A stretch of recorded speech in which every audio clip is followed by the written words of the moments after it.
Hello and welcome.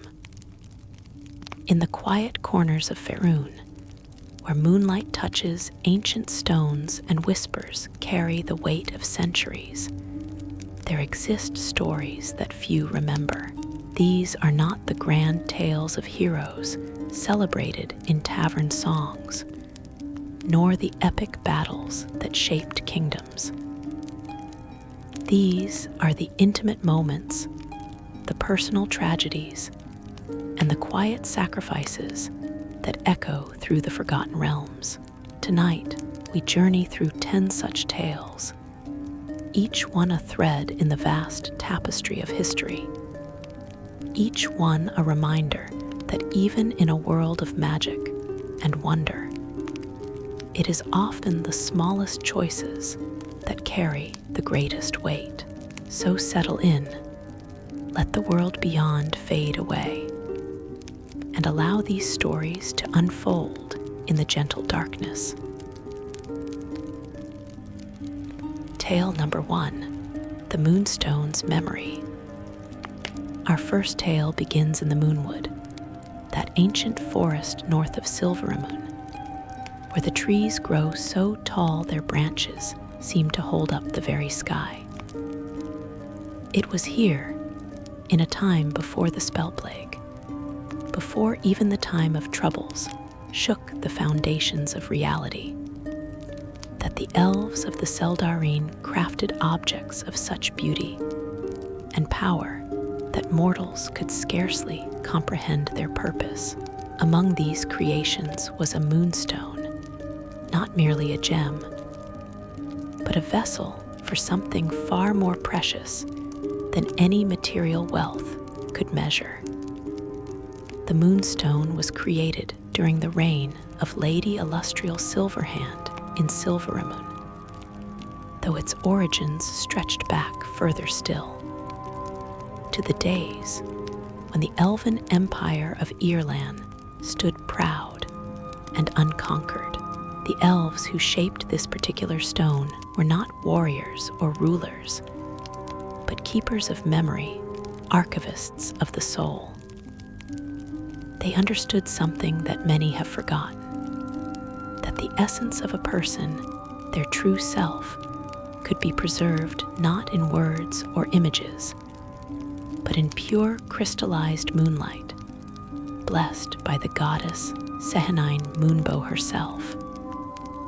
The stone measured no larger than a robin's egg, its surface smooth and cool to the touch.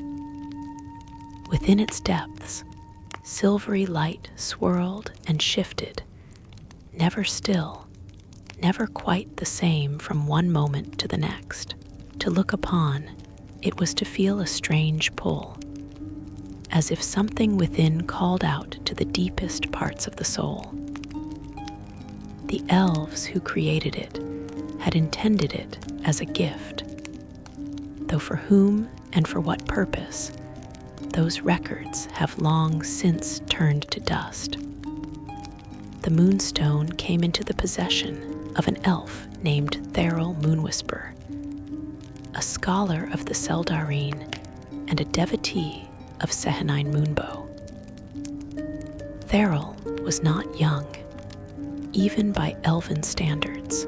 He had lived through 300 winters, watched empires rise and fall, seen friends pass into Arvindor, or fade into the quiet twilight of elven memory. But Thayan carried a burden that weighed heavier than all those years combined. He had loved deeply and completely, and he had lost. Her name was Solara Dawnstar, and she had been everything the songs claimed love should be. She was laughter in morning light, warmth against winter's chill, and the quiet comfort of knowing that someone truly saw you, not the mask you wore for the world, but the truth beneath. They had met in the libraries of Silveramoon, both reaching for the same ancient tome on lunar magic, their hands touching for just a moment. That moment had stretched into days, then years, then decades of shared existence. Solara had been a healer, one whose gifts with restoration magic were matched only by her compassion. She would walk the poorest districts of Silveramoon in the depths of winter, offering warmth and healing to those who could offer nothing in return. Therill had often accompanied her, watching as her gentle hands mended broken bones and her soft words soothed fevered minds.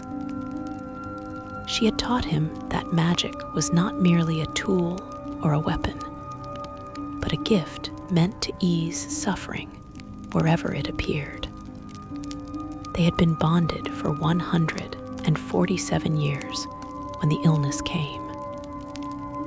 It started as nothing more than a cough, a slight shortness of breath that Solara dismissed as the change of seasons. But it grew worse, slowly at first, then with alarming speed. The healers of Silveramoon tried everything they knew.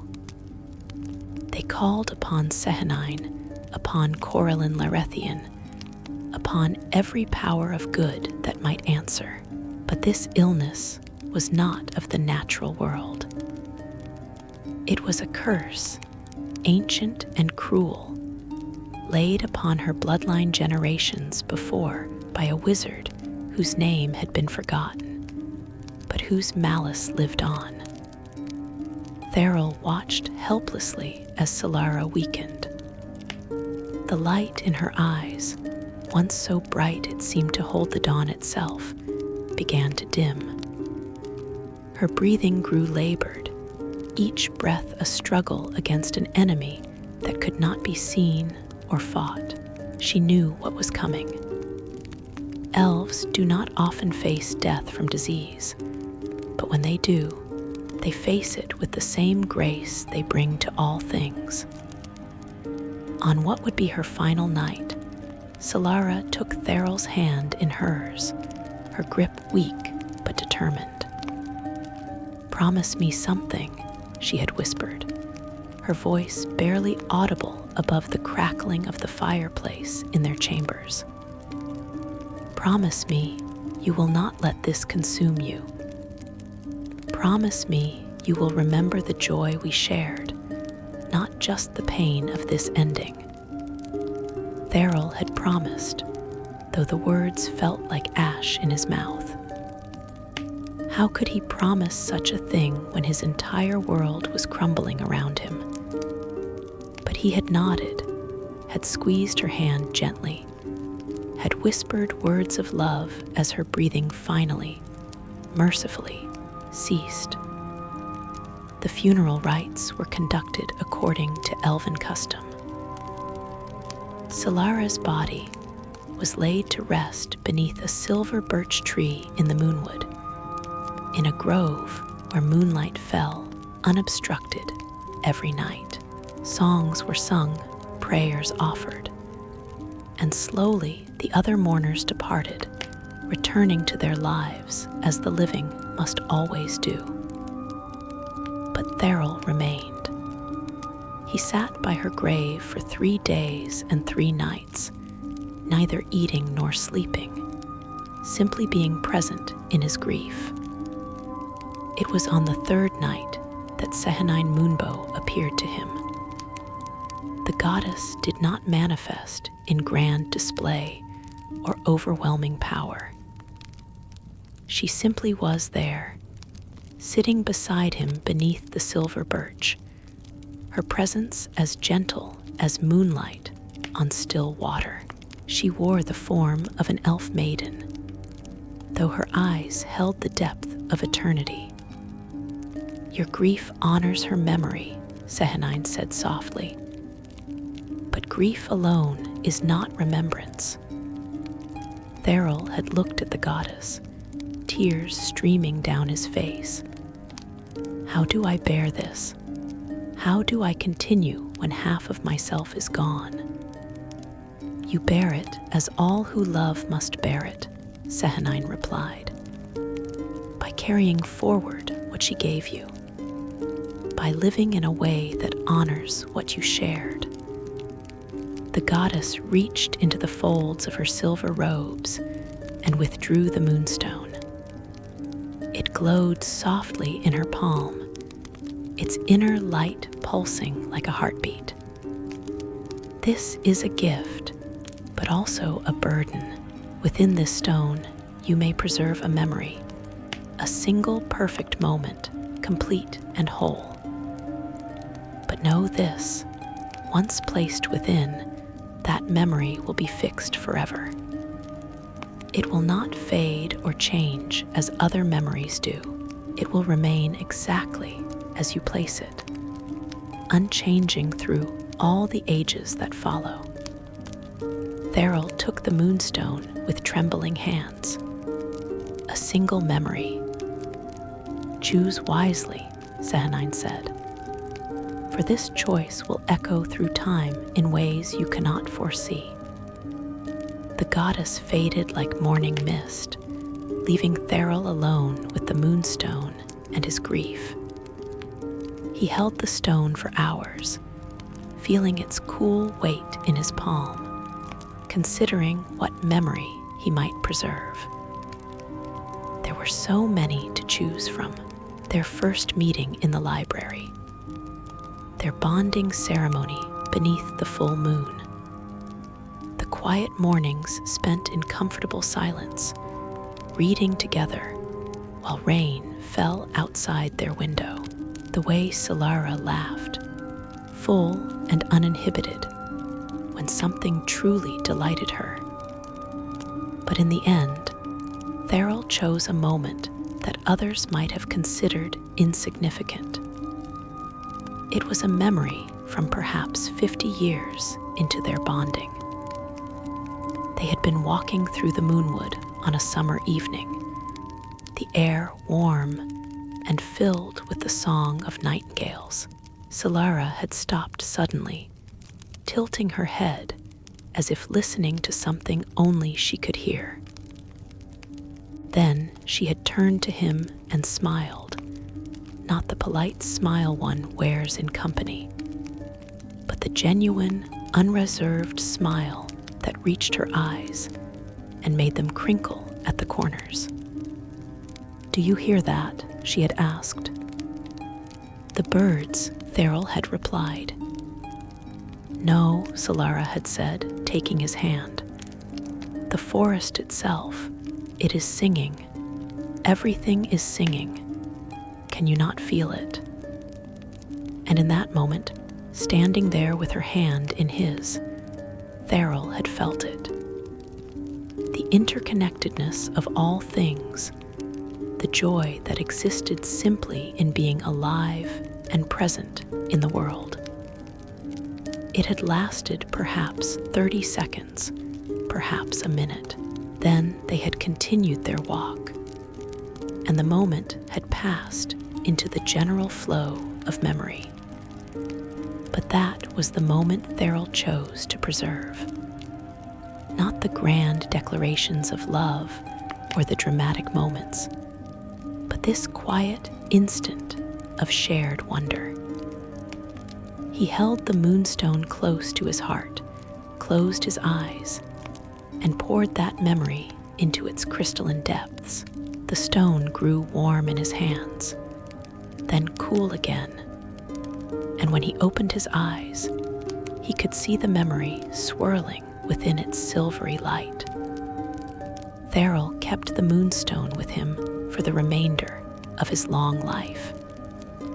He never looked into it again, never relived that preserved moment, though he was tempted countless times during the lonely years that followed.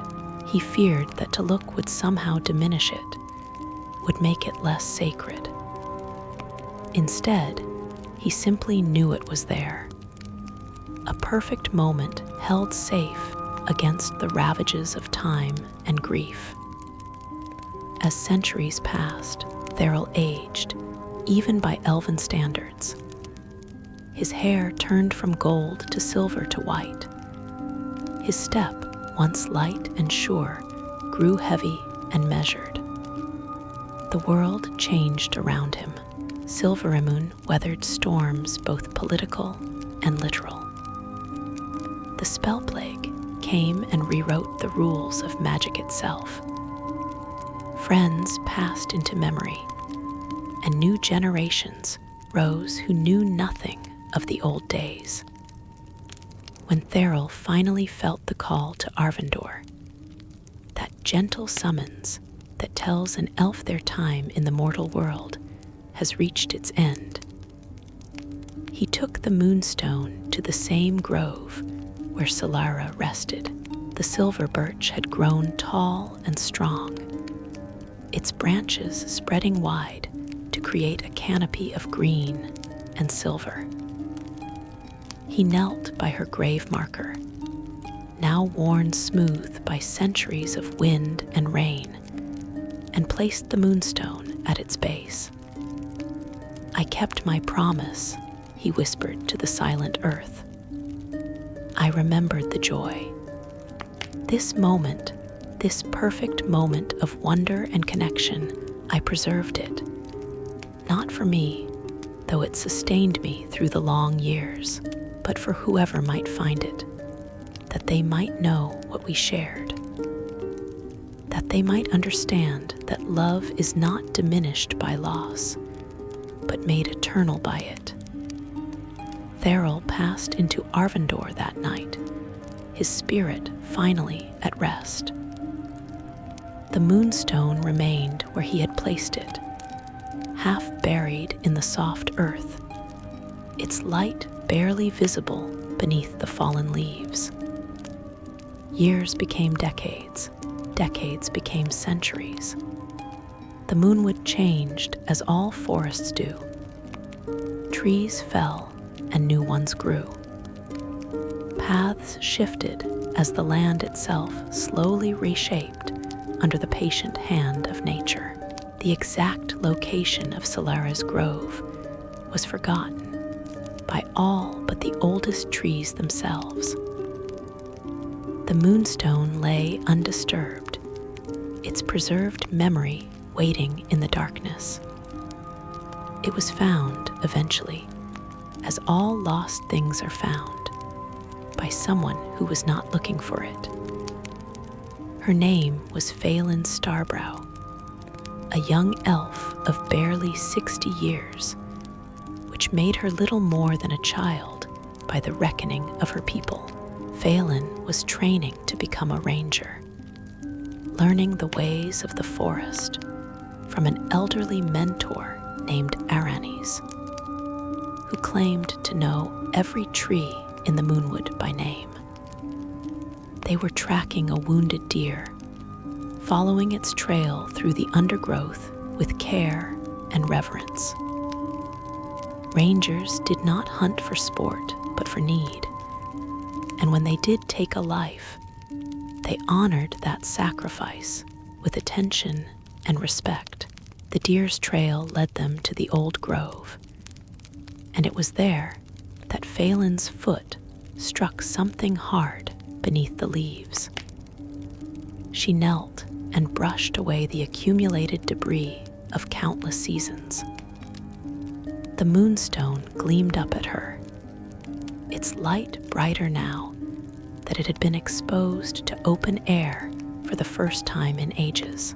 Phelan picked it up carefully, cradling it in her palm. Even without training in magical lore, she could feel the power within it, the sense of something precious and significant.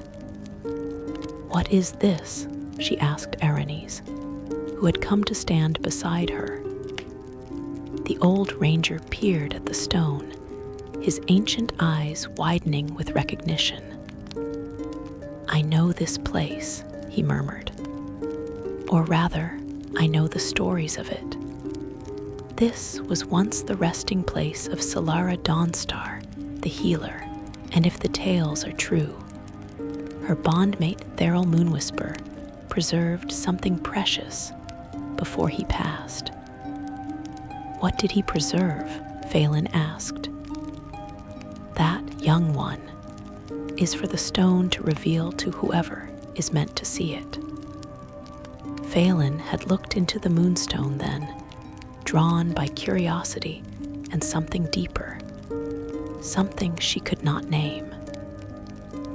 As she gazed into its depths, the preserved memory unfolded before her inner eye. She saw the moonwood as it had been centuries before, saw two elves walking hand in hand through summer twilight. She felt what they felt, the peace and joy of that moment, the profound connection between two souls who truly understood each other. She heard Solara's words, "Everything is singing. Can you not feel it?" And Phelan did feel it.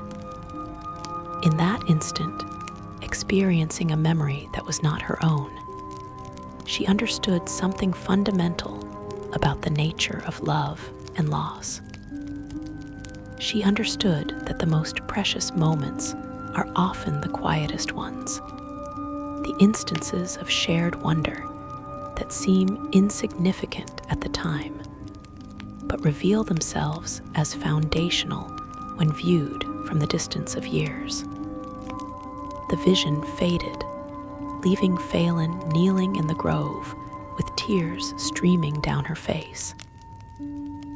Aranis placed a gentle hand on her shoulder, saying nothing, allowing her to process what she had experienced.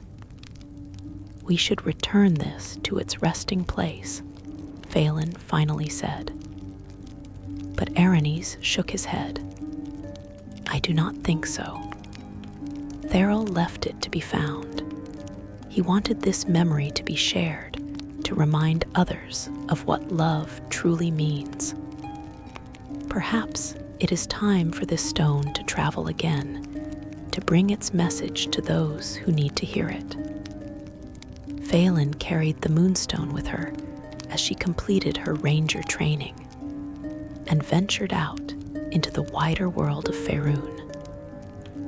She did not show it to everyone, but when she met someone struggling with loss or questioning whether love was worth the inevitable pain that accompanies it, she would share the memory contained within.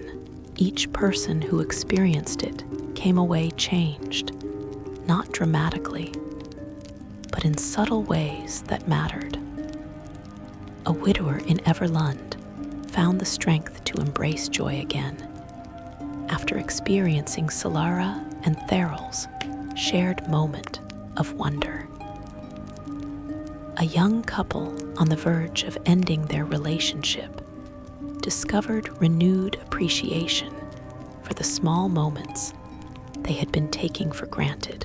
A grieving mother learned that the love she held for her lost child was not a wound to be healed, but a connection to be honored. The Moonstone passed from Phelan to others over the years, each keeper becoming a guardian of its message. It traveled to Waterdeep and Neverwinter, to the distant corners of the Sword Coast and beyond. Some who held it chose to add their own memories to it, layering new moments of love and wonder atop Therl's preserved instant. The stone's capacity seemed endless, as if love itself had no limits on what it could contain. In time, the Moonstone found its way to a museum in Silveramoon, placed on display with a simple placard that read, "The Memory Stone, a reminder that love transcends loss, and that the most precious moments are often the quietest ones."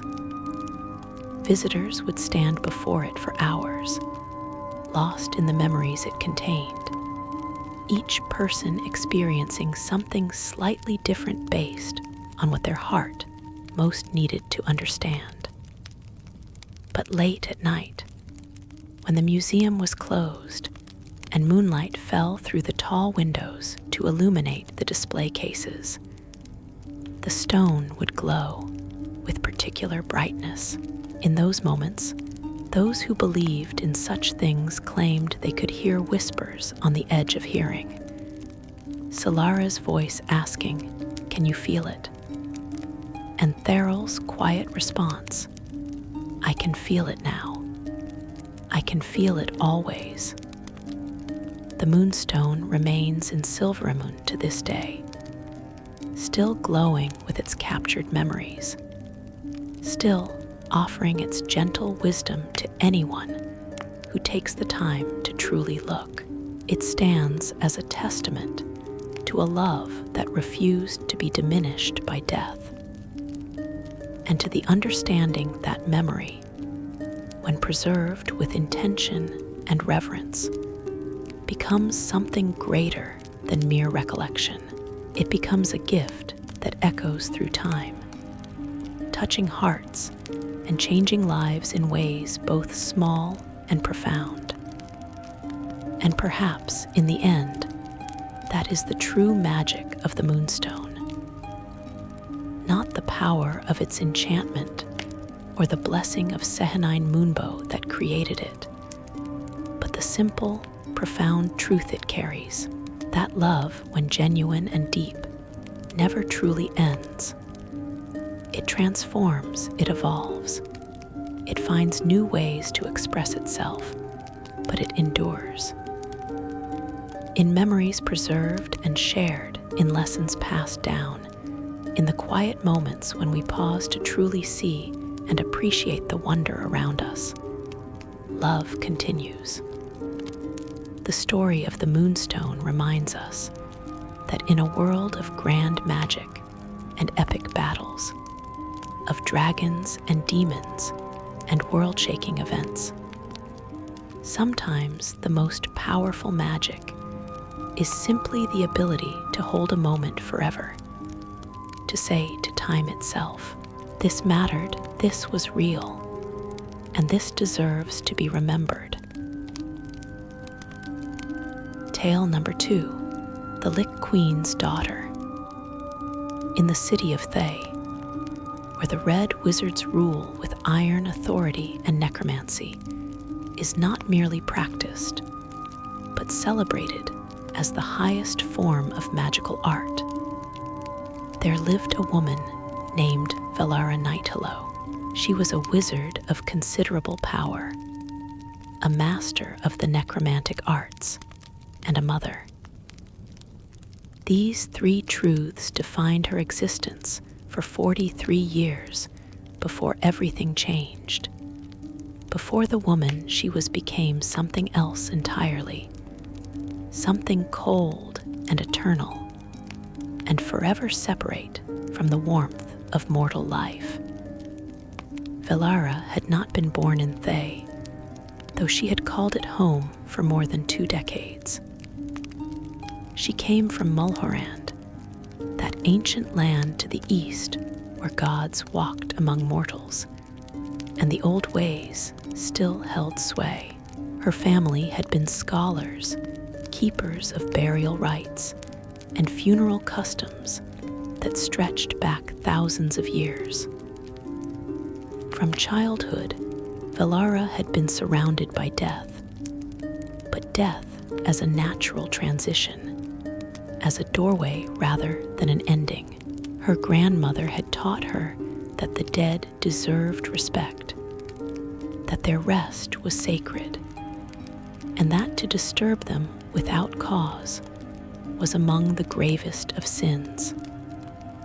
But Valara had also been taught that knowledge was sacred, that understanding the mysteries of existence, including the mystery of what lay beyond mortal life, was a noble pursuit.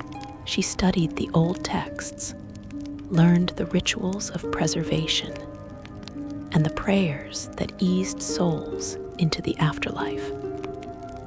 By the time she reached her 20th year, she was recognized as one of the most promising necromancers of her generation, though her focus remained scholarly rather than practical, concerned with understanding rather than wielding power. It was this reputation that brought her to the attention of the Thayan enclave in Mulhorand. They offered her resources beyond anything her homeland could provide.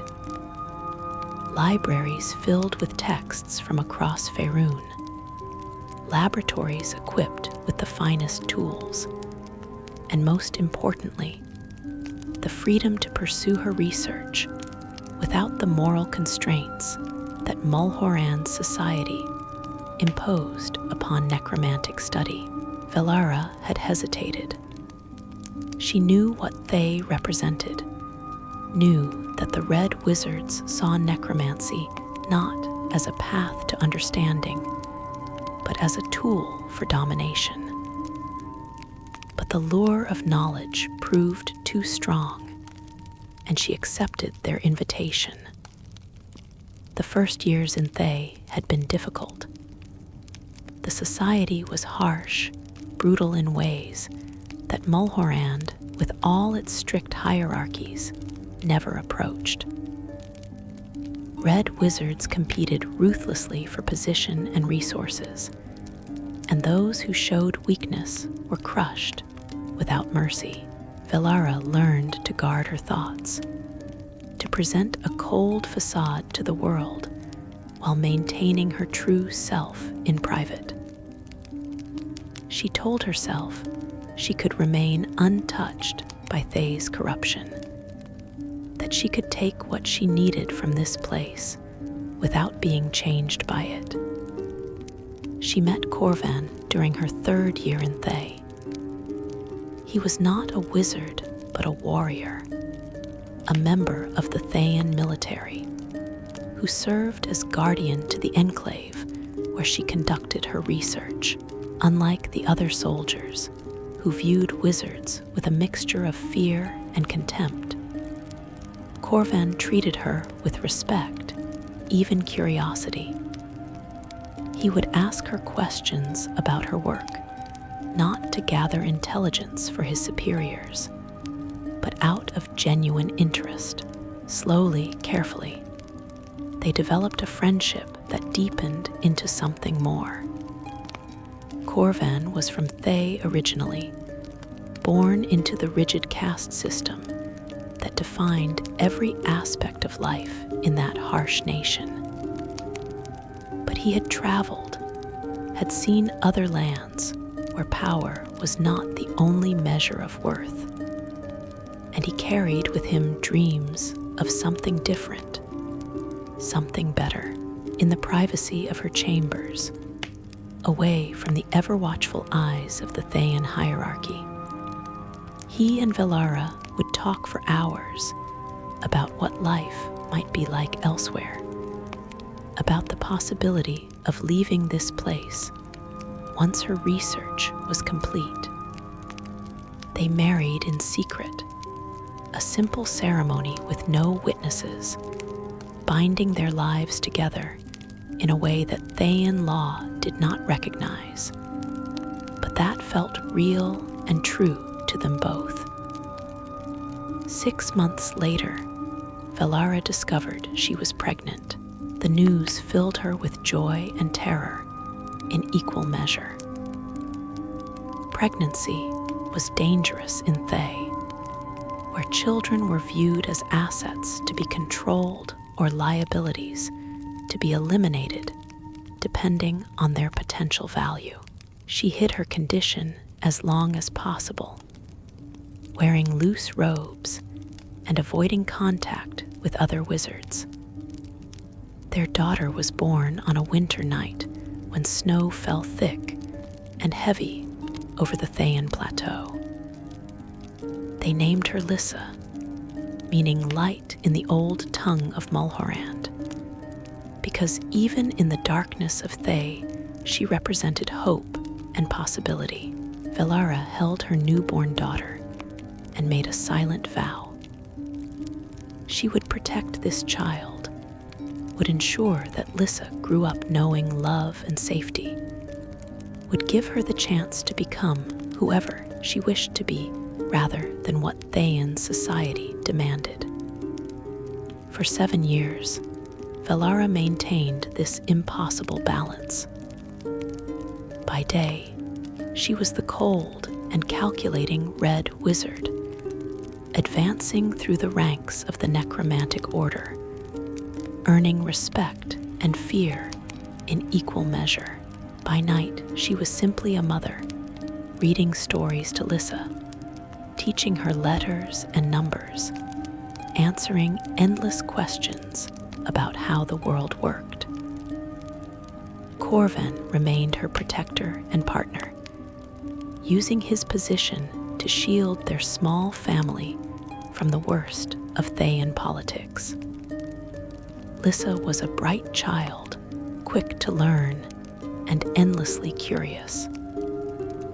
She had her mother's intelligence and her father's warmth, a combination that would have been celebrated in any other land, but was dangerous in Thay. Valara could see the potential in her daughter, the possibility that Lissa might become a wizard of considerable power. But she could also see the cost that power would exact, the compromises and cruelties that Thayan wizardry demanded. "Mama, why do you work with dead things?" Lissa asked one evening when she was 6 years old. They were in their private chambers, the fire burning low, and Valara had just returned from the laboratory where she spent her days. Valara had considered how to answer this question, knowing it would come eventually. Because death is part of life, little light. To understand one is to understand the other, and understanding brings wisdom. But the other children say you make dead things walk. They say it is evil. Valara had pulled her daughter close, feeling the warmth of her small body, the steady beat of her heart. Magic itself is not good or evil. It is how we use it that matters. I study death so that I might better appreciate life, so that I might understand the boundary between them and respect its significance. It was the truth, or at least it had been once. But Valara could feel that truth beginning to slip away from her, eroded by years of working in an environment where power mattered more than principle, where the ends always justified the means. She had seen colleagues sacrifice their humanity piece by piece in pursuit of greater magical ability, watched as compassion and mercy were discarded as weaknesses to be overcome. She had told herself she was different, that she could resist that corruption. Then came the plague. It swept through Thay during Lissa's 7th year, a magical contagion created accidentally by a wizard experimenting with necromantic alterations to disease vectors. The plague attacked the body's ability to fight infection, leaving victims vulnerable to even minor illnesses. It spread quickly through the lower castes, killing thousands before the Red Wizards even acknowledged it as a significant threat. Lissa fell ill on a spring morning. One moment, she was playing with her wooden toys, laughing at some private joke. The next, she was coughing, her small body racked with spasms that brought blood to her lips. Valara recognized the plague immediately, felt ice close around her heart as she gathered her daughter into her arms and called for Corvan. The next 3 days were agony unlike anything Valara had ever experienced. She tried every healing spell she knew, called upon every favor owed to her by other wizards, exhausted herself attempting to find a cure. But necromancy, for all its power over death, had few answers for preserving life. The plague advanced relentlessly, consuming Lissa's strength hour by hour. Corvan stood vigil with her, holding his daughter's hand, singing her the old songs of Thay that his mother had taught him. On the third night, as Lissa's breathing grew shallow and labored, Velara made a choice. She had been studying lichdom for years, researching the process by which a mortal wizard could transcend death and achieve a form of immortality. It was considered the pinnacle of necromantic achievement, the ultimate expression of power over mortality. But the process was complex, requiring extensive preparation and the creation of a phylactery, a vessel to house the wizard's soul. Velara did not have time for any of that. Lissa was dying, would be gone before dawn. But Velara had read accounts of emergency transformations, desperate measures taken by wizards facing immediate death. The survival rate was low, the risks enormous, but there was a chance, however slim, that she could transfer some portion of her own life force to Lissa, could sustain her daughter, while simultaneously beginning her own transformation into something beyond mortal vulnerability. She explained none of this to Corvan. There was no time, and he would have tried to stop her if he understood what she intended. Instead, she kissed him gently and told him to trust her, to leave the room and let her work. He hesitated, torn between hope and fear, but eventually complied. The look he gave her as he left, that mixture of desperation and trust, would haunt her through all the centuries that followed. Alone with her dying daughter, Velara began the ritual. She had no phylactery prepared, no proper vessel for her soul, so she used what she had. A small silver locket that Lissa wore, a gift from Corvan containing a tiny portrait of their family. Velara poured her life force into that locket, felt her mortal self beginning to separate from her physical form. At the same time, she channeled that energy into Lissa, trying to stabilize her daughter's failing body, trying to buy time to find a proper cure. The magic spiraled out of control. Velara had miscalculated, had underestimated the raw power required for even an incomplete transformation. The life force she channeled into Lissa was too much, overwhelming the child's system. Lissa's eyes opened wide, filled with an unnatural light, and she screamed, a sound of pure agony that brought Corvan running back into the room. He arrived to find Velara collapsed on the floor, her body convulsing as the transformation tore through her. Lissa lay still on the bed, her chest no longer rising and falling, her eyes open but unseeing. The silver locket around her neck glowed with an eerie luminescence, pulsing like a heartbeat that no longer existed. Corvan had gathered Lissa into his arms, calling her name, begging her to wake up. But there was no response, no flicker of life in her small form. He turned to Velara, his face twisted with grief and rage. "What did you do? What have you done?" Velara tried to answer, but found she could not speak. Her throat had gone dry, her tongue heavy in her mouth. The transformation was incomplete but irreversible. She could feel herself changing, her heartbeat slowing, her need for breath diminishing. She was becoming something else, something caught between life and death, neither fully one nor the other. The weeks that followed were a nightmare from which there was no waking.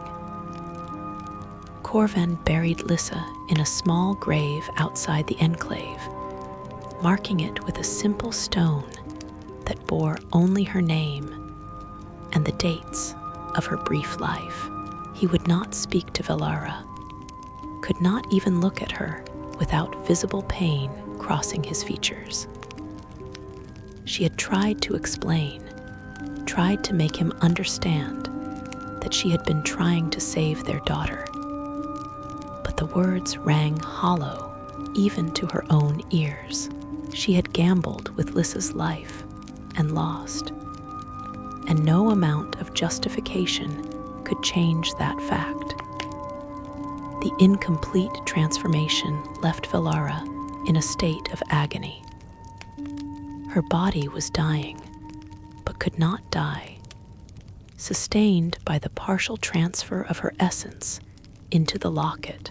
She needed to complete the process, needed to create a proper phylactery and fully embrace Lichdom. Or she would exist in this liminal state indefinitely, suffering without the release of true death. It took her 6 months to gather the materials and knowledge necessary to complete her transformation. 6 months during which Corvan left Thay, unable to remain in the place where his daughter had died and his wife had become a monster. 6 months during which Velara felt the last vestiges of her humanity slipping away, replaced by a cold detachment that made the world seem distant and unreal. The night she completed her transformation and became a true Lich, Velara stood in her laboratory surrounded by the tools of her craft. The phylactery she had created was a work of dark art, a crystalline vessel infused with necromantic power. She performed the ritual with precision and care, felt her soul tear free from her dying body and anchor itself in the phylactery. The pain was transcendent, beyond anything mortal flesh could endure. And when it finally ended, she stood in her laboratory as something new, something immortal and terrible. She looked at her hands and saw that they had become pale, the skin tight over bone, the nails dark as iron. She felt the absence of her heartbeat, the stillness in her chest where life had once resided. She was powerful now, more powerful than she had ever been as a mortal. She could see the flows of necromantic energy that permeated the world, could manipulate death itself with casual ease. She had achieved what so many necromancers dreamed of: immortality, power beyond mortal limits, existence unbound by the constraints of flesh. But as she stood there in the darkness, Velara understood what she had lost. It was not merely her mortality or her humanity. It was the capacity for warmth, for genuine connection, for the small joys that made existence meaningful. She could no longer feel the comfort of sleep or the pleasure of a good meal. She could not cry, though grief still existed within her as a cold weight. She could not love, not as she had loved Corvan and Lissa, because love required vulnerability, and she had made herself invulnerable. Velara rose quickly through the ranks of Thayan power after her transformation. As a Lich, she was feared and respected in equal measure. Her magical abilities formidable, her immortality ensuring she could pursue long-term plans that mortal wizards could never attempt. She became one of the Sulkirs, the ruling council of red wizards, commanding legions of undead and wielding influence that stretched across Faerun. But every night, when the living world slept and she stood alone in her tower, Velara would take out the silver locket, the one that Lissa had worn, the one she had tried to use as an emergency phylactery. She would hold it in her cold hands and remember what it had felt like to hold her daughter, to feel that small, warm body pressed against hers, to hear Lissa's laughter echoing through their chambers. The locket remained her greatest treasure and her deepest torment. She could have destroyed it, could have eliminated this reminder of her failure and loss. But she kept it, wore it hidden beneath her robes where no one could see. It was the last connection to who she had been before the transformation, the last proof that she had once been capable of love. Centuries passed. Empires rose and fell. Velara's power grew as she mastered ever more complex necromantic techniques. But that power brought her no satisfaction, no sense of achievement. She was hollow, empty in ways that no amount of magical knowledge could fill. She began to understand that Lichdom was not merely immortality, but a kind of eternal imprisonment, a state of existence without the possibility of change or growth. Other Liches, she knew, went mad after enough time. They lost even the memory of having been human, became pure expressions of hunger for power or knowledge or destruction. Velara fought against that fate, clinging to her memories of Lissa and Corvan, using them as anchors to maintain some semblance of self. But she could feel those memories fading despite her efforts, worn smooth by the passage of centuries, until they became less like genuine recollections and more like stories she had been told about someone else. In her 900th year of undeath, Velara learned that Corvan had died decades earlier in Cormor, where he had fled after leaving Thay. He had remarried, had other children, had lived a full life before finally passing peacefully in his sleep at the age of 82. The news came to her through her network of spies, a simple report among many. She read it without expression, felt nothing at first, and then gradually became aware of a hollow ache, not in her chest where her heart had once beat, but in the cold place where her soul resided. Corvan had escaped. He had found a way to move beyond the tragedy that had destroyed their family, had built something new from the ruins of what they had shared. He had died surrounded by people who loved him, had known peace at the end. She had ensured her own survival at the cost of ever knowing such peace again. Velara continues to exist to this day, one of the most powerful liches in Thay, feared by her enemies and respected even by those who might call themselves her allies. She commands armies of undead, pursues magical research that spans decades, plays the long game of Thayan politics with skill earned over centuries. To those who meet her, she appears as the epitome of the necromantic ideal, cold, calculating, powerful beyond mortal comprehension. But in the deepest chamber of her tower, hidden behind wards that would destroy anyone who attempted to breach them, there is a small shrine. In that shrine sits a single object, a child's wooden toy, a carved horse that Lissa had loved, that Corvan had made for her during her 3rd year of life. Velara had retrieved it from their old chambers after her transformation, had kept it safe through all the centuries that followed. Sometimes, in the depths of night when the world of the living is silent, Velara stands before that shrine and tries to remember what it felt like to be a mother. She cannot cry, cannot feel warmth or comfort, cannot experience love as mortals understand it, but she can remember, after a fashion, the shape of emotions she once felt.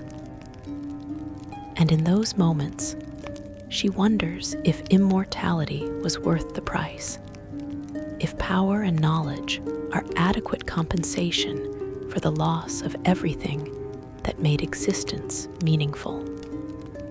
The answer, she knows, is no. It has always been no. But that knowledge changes nothing, because a Lich cannot simply choose to die. The Phylactery ensures her existence continues regardless of her desires, trapping her in an eternal present where the past can never be reclaimed, and the future offers nothing but more of the same emptiness. This, then, is the truth about Lichdom that the texts never mention, the cost that aspiring necromancers fail to consider in their pursuit of immortality. It is not death that destroys us, but the inability to die, the endless continuation of existence long after everything that made that existence worthwhile has crumbled to dust. Tale number 3, the Harper's final mission. The Harpers have always operated in shadows, their work unseen, their sacrifices unremembered by those they protect. They are the watchers in the darkness, the subtle hand that guides events away from catastrophe, the quiet voice that whispers warnings to those who will listen. In the city of Baldur's Gate, where corruption and ambition intertwine like serpents in a pit, the Harpers have maintained a presence for centuries, working to preserve the delicate balance between order and chaos, between tyranny and anarchy. Her name was Myrle Thorngage, though that was not the name she was born with, nor was it the only name she had used during her 37 years serving the Harpers. She had been Cassandra in Waterdeep, Alina in Neverwinter, Seraphine in Athkatla. Each identity had been carefully constructed, lived incompletely, then discarded when the mission ended or the cover was compromised. After so many years of being other people, Myrle sometimes struggled to remember who she had been before the Harpers recruited her. What dreams and desires had belonged to her original self, rather than one of her manufactured personas.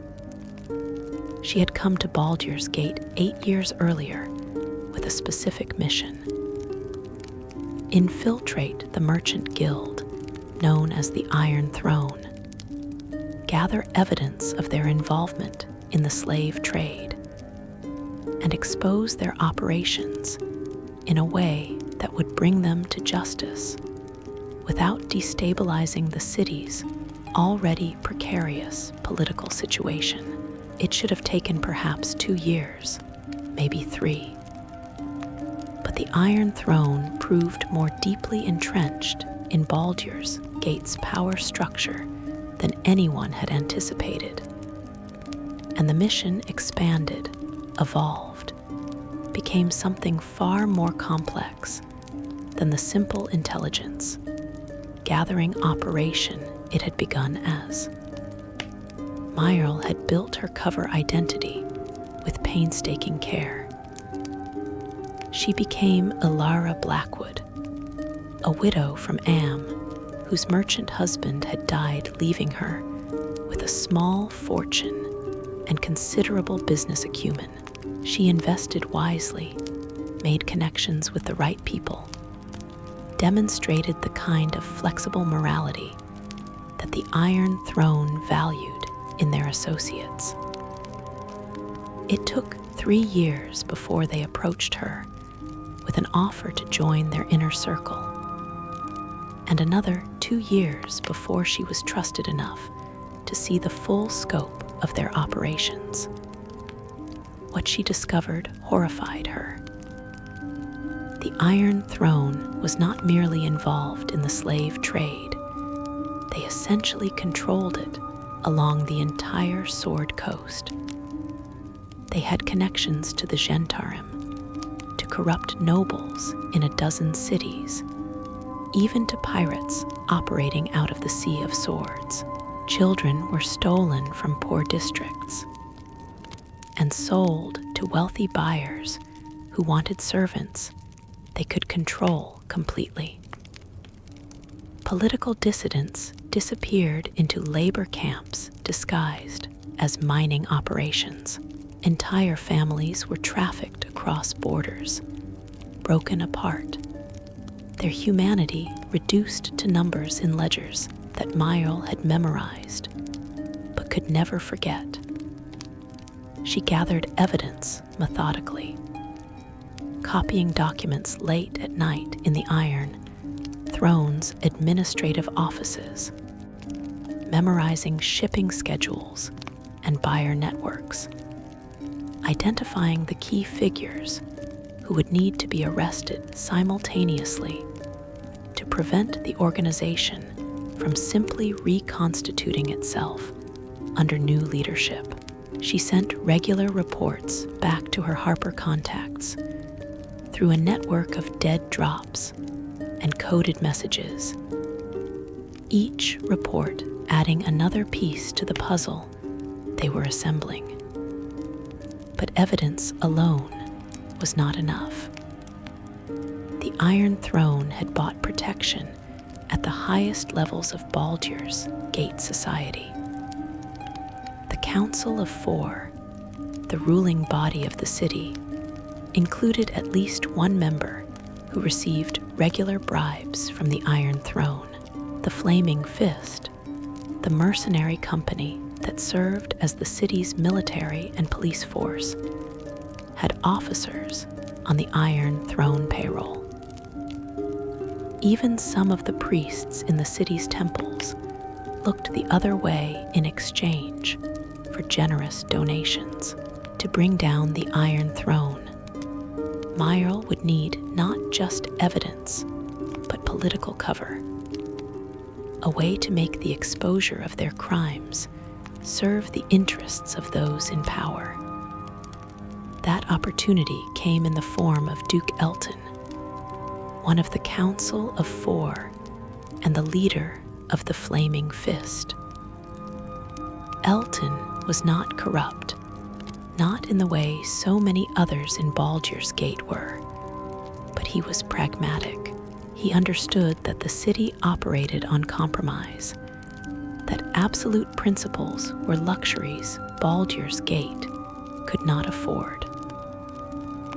Myrle had been watching him for years, studying his patterns, his decisions, his moments of private doubt. She knew he despised the Iron Throne, but had been unable to move against them without solid evidence and political support. She arranged to meet him in secret, in a warehouse by the docks where the sound of waves and wind would mask their conversation from any magical surveillance. Elton arrived with 2 bodyguards, but no retinue, which Myrl took as a sign he was willing to at least hear what she had to say. She revealed her true allegiance, showed him a fraction of the evidence she had gathered, and proposed a plan. A coordinated raid that would simultaneously hit every Iron Throne facility in the city, accompanied by the arrest of their leadership and the seizure of all their assets. And what do the Harpers get out of this? Elton had asked, his eyes sharp with suspicion. Justice, Myrl replied, and the satisfaction of knowing that hundreds of people will not be enslaved this year, or next year, or the year after that. Elton had studied her for a long moment, weighing her words, calculating risks and benefits. You understand that even if we succeed, the slave trade will not end. Others will step in to fill the void. I understand, Myrl said, but the Iron Throne has grown so large, so powerful, that they have become careless. They believe themselves untouchable. That arrogance makes them vulnerable. We may not end the slave trade entirely, but we can hurt it badly enough that it will take years to recover. And in those years, we can work to close the gaps, to change the laws, to make it harder for their successors. Elton had agreed, though Myrl suspected his motivations were more complex than simple desire for justice. The Iron Throne had grown powerful enough to challenge the Council of Four's authority, and Elton recognized an opportunity to eliminate a rival while appearing as a champion of the oppressed. Politics made strange allies, and Myrl had learned long ago not to question the motivations of those who helped her achieve her goals. The planning took 3 months. Every detail had to be perfect, every contingency accounted for. The raids would take place simultaneously at dawn, when the Iron Throne's forces would be at their weakest. The Flaming Fist would provide the muscle. The Harpers would provide intelligence and coordination. And Duke Elton would provide the political authority to make the arrests stick. Myrl worked herself to exhaustion, triple-checking every piece of information, ensuring that nothing had been overlooked. She should have been more careful with her own security. She had been Alara Blackwood for so long, had lived that identity so completely that she had begun to believe in it. She forgot that being trusted by the Iron Throne did not mean being safe from them, that their paranoia and ruthlessness extended even to their own inner circle. 3 days before the planned raids, Myrl returned to her townhouse in the upper city to find it had been searched. The disturbance was subtle. Things moved just slightly out of place, but she had been trained to notice such things. Someone had been looking for something, had been careful, but not careful enough. She knew immediately what it meant. She had been compromised somehow, somewhere. Perhaps someone had noticed her copying documents, or maybe one of her dead drops had been discovered. The specific method mattered less than the result. She had emergency protocols for this situation. She should have activated them immediately, should have fled the city and abandoned the mission.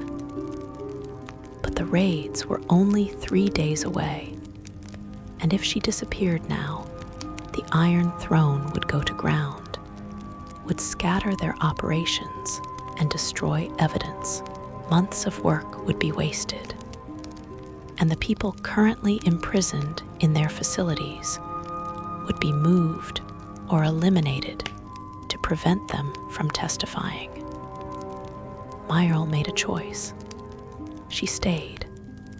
She continued playing her role as Alara Blackwood, attending meetings, reviewing ledgers, acting as though nothing had changed. But she prepared for the worst, hiding weapons in her clothing, memorizing escape routes, ensuring that even if she did not survive the next 3 days, the evidence she had gathered would still reach Duke Elton, and the raids would proceed as planned. The Iron Throne came for her on the second night. She was in her study, reviewing final details for the raids, when she heard the subtle creak of a floorboard in the hallway outside.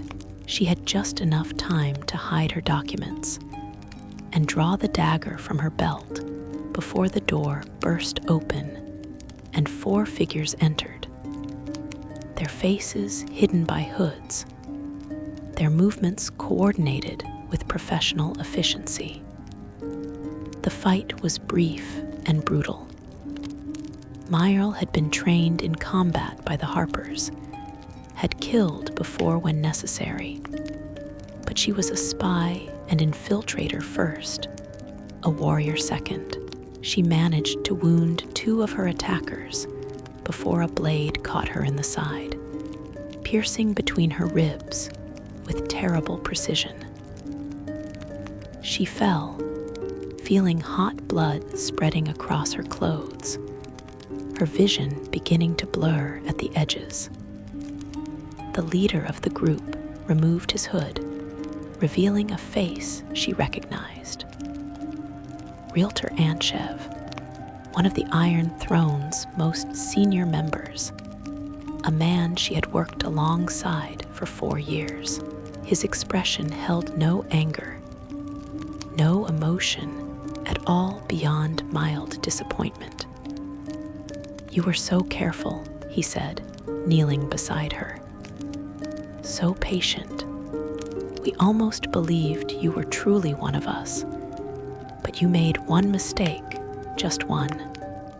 You asked too many questions about our operations in Luskan. No one needs to know that much about northern routes unless they are planning something. And when we investigated your background more thoroughly, we found that Alara Blackwood's husband never existed, that the entire history you provided was a fiction." Myrle tried to speak, but found she could not draw enough breath. The wound in her side was worse than she had initially thought. The blade had likely punctured a lung. She could feel her strength draining away, her body growing cold despite the warmth of the room. "Tell me who you work for," Realtor said, his voice calm and conversational. "Tell me who else knows what you know. Do this, and I will make your death quick and painless. Refuse, and I will ensure you spend your last hours in agony." Myrle had been trained to resist interrogation, had endured simulations designed to break her will. But she had also been trained to recognize when a situation was hopeless, when resistance served no purpose beyond extending suffering. She was dying, that much was clear. The wound was mortal, and no healing magic would reach her in time. But she could still protect her mission, could still ensure the raids went forward. She managed to speak, her voice barely above a whisper. "I work alone, no one else knows." It was a lie, and Realtor knew it was a lie. But it was the lie Myrl needed to tell. As long as he believed there might be others, as long as he thought she might break under torture and reveal names, he would keep her alive, and every hour she lived was another hour closer to dawn. Another hour closer to the moment when the flaming fist would strike. They moved her to one of the Iron Throne's warehouses by the docks, a place where screams would be masked by the sounds of the working harbor. They chained her to a wall in a cold stone room that smelled of blood and fear, evidence of previous interrogations that had taken place in this same space.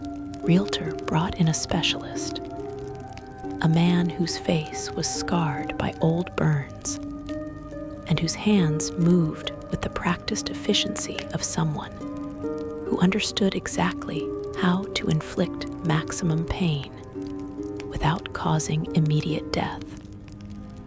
The torture began as the sun set, painting the sky outside in shades of red and gold that Myrl could see through a high window. She focused on that window, on the changing light, using it to mark the passage of time. She told herself that she only needed to survive until dawn, only needed to hold on for a few more hours. The pain was transcendent, beyond anything she had imagined possible. But she had been trained for this, had been taught techniques to separate her mind from her body, to find a place inside herself where the pain could not reach. She gave them nothing.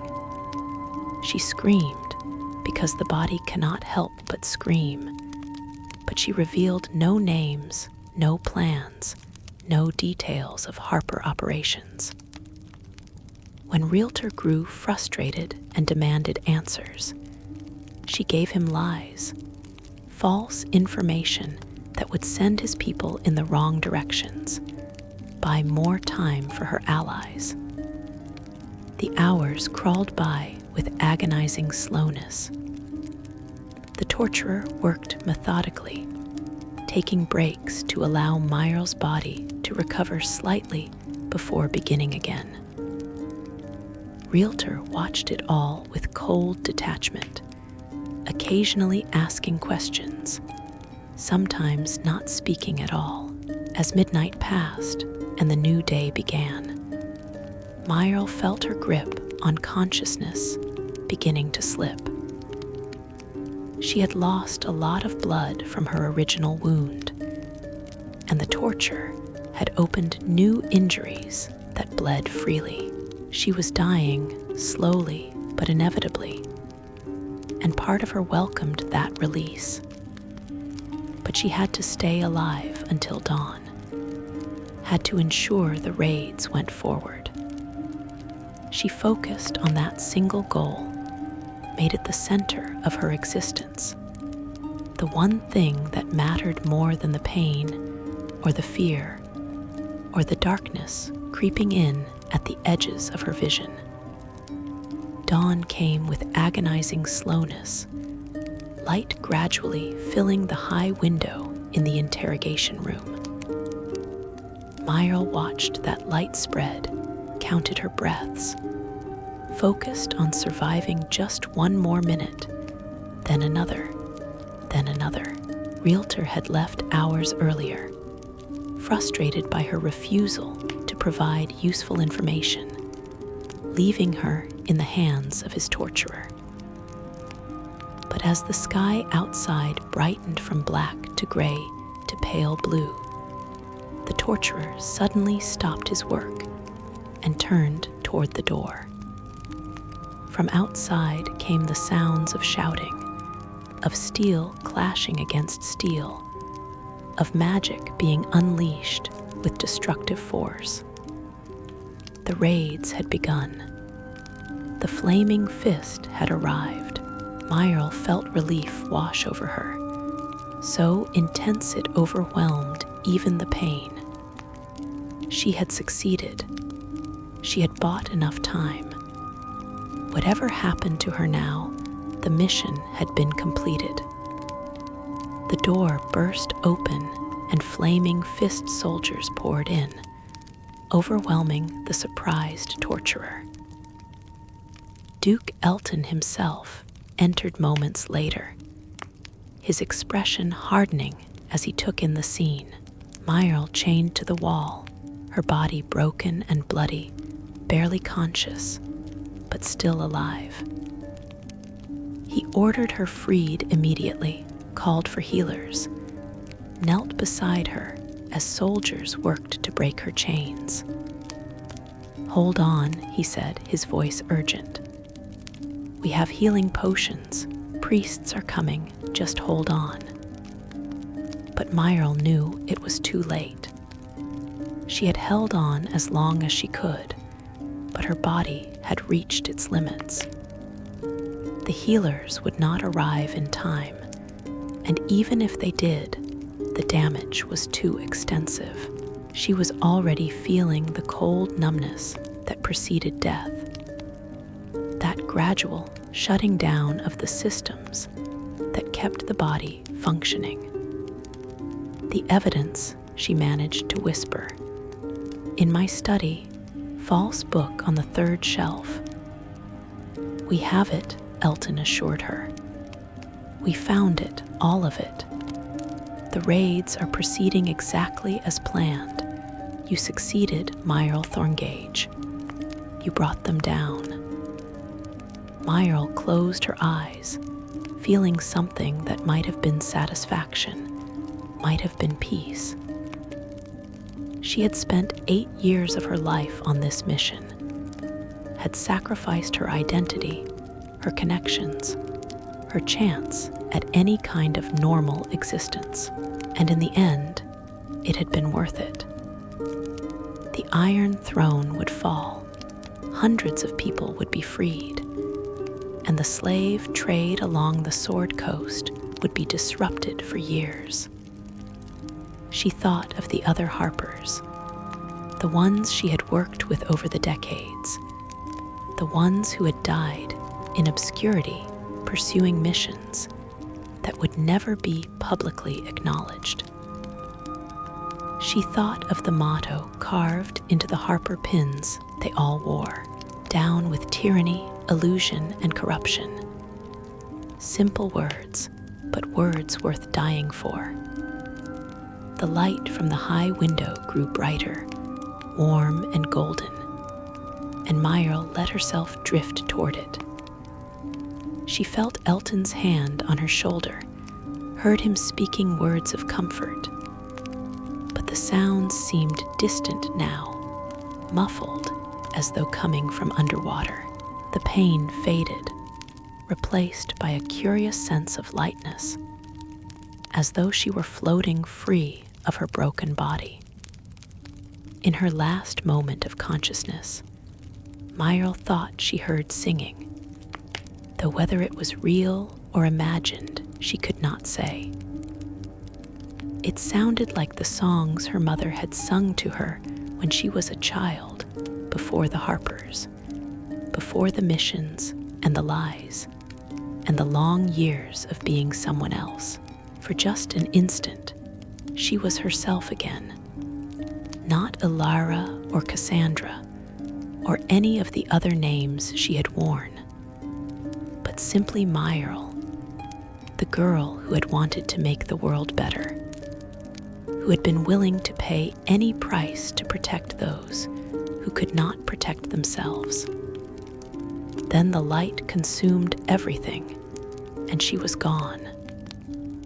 Duke Elton ensured that Myrle Thorngage received a proper burial, though it was conducted in secret, as all Harper funerals must be. A simple stone marked her grave in a quiet cemetery outside the city walls, bearing only her name and the Harper sigil. No dates, no epitaph, just the acknowledgement that she had existed and that she had served. The raids were completely successful.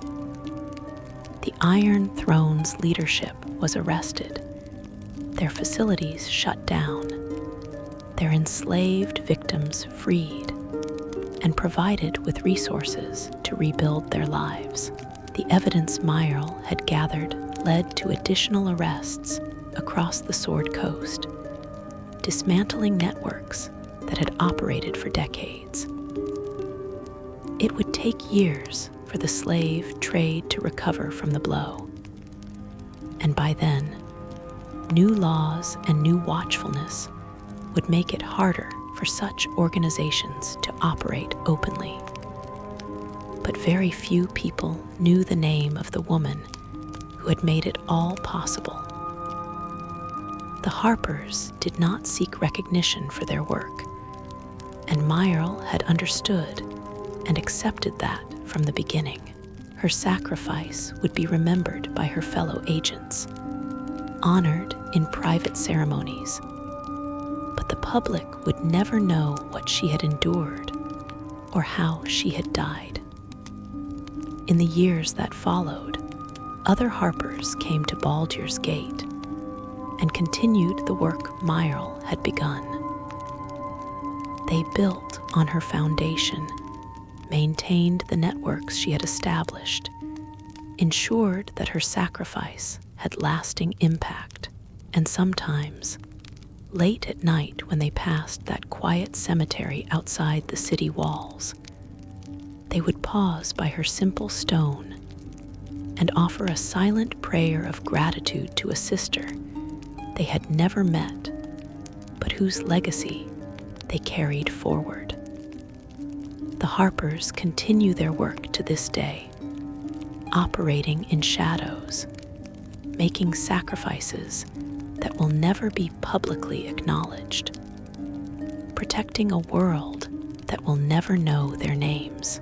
They are the unsung heroes, the quiet guardians, the price paid for freedom by those willing to give everything and ask for nothing in return. And somewhere in that quiet cemetery, beneath a stone bearing only her name, and the Harper sigil Myrle Thorngage rests, her mission complete, her duty fulfilled, her sacrifice eternal. Tale number 4, the Aboleth's Ancient Dream.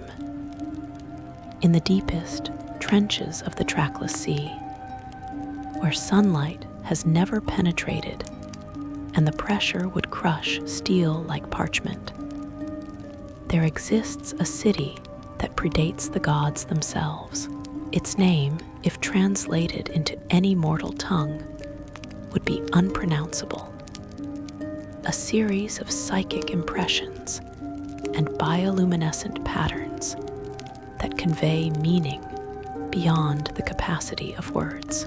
But those few scholars who have glimpsed knowledge of this place through forbidden rituals call it Exifu, the city of memory, though even that name is merely an approximation of something far more complex and alien.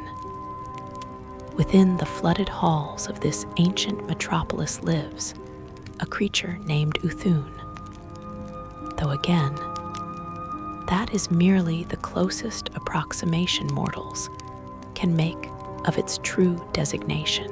Uthun is an Aboleth, one of the eldest of its kind, and its memories stretch back not merely centuries or millennia, but to the very dawn of the world, to a time before the gods walked among mortals, before even the primordials had finished shaping the raw stuff of creation into recognizable forms. Aboleths do not forget. This is perhaps the most fundamental truth about their species, the defining characteristic that sets them apart from nearly every other form of life. Every Aboleth carries within its mind the complete memories of its ancestors, stretching back in an unbroken chain to the first of their kind. To be an Aboleth is to remember everything, to carry the weight of countless ages within a single consciousness, to experience time not as a linear progression, but as an eternal present where past and future collapse into one overwhelming now. Uthun remembers the world before the gods. It remembers when the Aboleth Empire stretched across every ocean, every sea, every body of water large enough to sustain their forms. It remembers cities that made Exifu seem small and primitive, metropolises of psychic architecture that existed half in physical space and half in the realm of pure thought. It remembers when Aboleths were the undisputed masters of the world, when all other races existed only to serve their purposes, when the very concept of free will was something granted or withheld at their whim. The Empire had been magnificent. Aboleths had shaped entire civilizations, had guided the evolution of lesser species, had crafted reality itself to match their vision of perfect order. They had no need for gods, no desire for divine intervention, because they themselves were the architects of existence. Their psychic powers allowed them to reshape matter and energy, to create illusions so perfect they became real, to reach into the minds of other creatures and remake them from the inside out. But the gods came anyway. Uthun remembers that too, remembers the moment when the first divine spark ignited in the cosmos, when beings of pure will and intention began to coalesce from the faith and prayers of mortal creatures. The Aboleths had not created the gods, had not granted them permission to exist. Yet exist they did, drawing power from sources the Aboleths could not fully control. At first, the Aboleths had not been concerned. Gods were merely another form of life, another species to be studied, understood, and ultimately dominated. But the gods proved resistant to Aboleth control in ways that nothing else had been. Divine will could not be subverted by psychic manipulation, could not be twisted by illusion, could not be broken by the techniques the Aboleths had perfected over eons of dominance. The war between gods and Aboleths lasted for centuries, though to call it a war was perhaps misleading. It was more like a slow erosion, a gradual shifting of cosmic power from one group to another. The gods did not destroy the Aboleths outright, but they undermined their control, freed their slaves, shattered their cities, and most devastating of all, they changed the fundamental rules by which reality operated. The gods introduced something the Aboleths had never encountered before, something they could not fully comprehend even with all their ancient knowledge. Genuine free will, not the illusion of choice that the Aboleths sometimes granted their favored servants. But true freedom, the ability for mortal creatures to make decisions independent of any external control, this single innovation unraveled the entire foundation of Aboleth civilization. Because an empire built on absolute control cannot survive in a world where control itself is no longer absolute. Uthun remembers the fall. It remembers watching as slave races rebelled, as cities emptied, as the great works of Aboleth engineering crumbled into ruin. It remembers the rage and incomprehension of its people, their inability to understand how creatures they had shaped and guided could turn against their creators. Most devastating of all, it remembers the moment when the Aboleths realized they had lost, that their age of dominance was over, that they would be relegated to the deep places of the world, hidden away, their great empire reduced to scattered remnants nursing ancient grievances. For most Aboleths, this memory bred only hatred.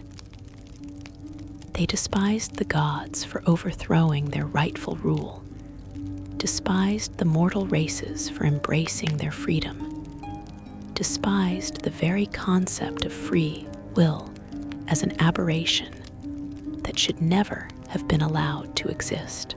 They plotted and schemed in the darkness, dreaming of the day when they might reclaim what had been stolen from them, when they might once again reduce all other forms of life to their proper role as servants and slaves.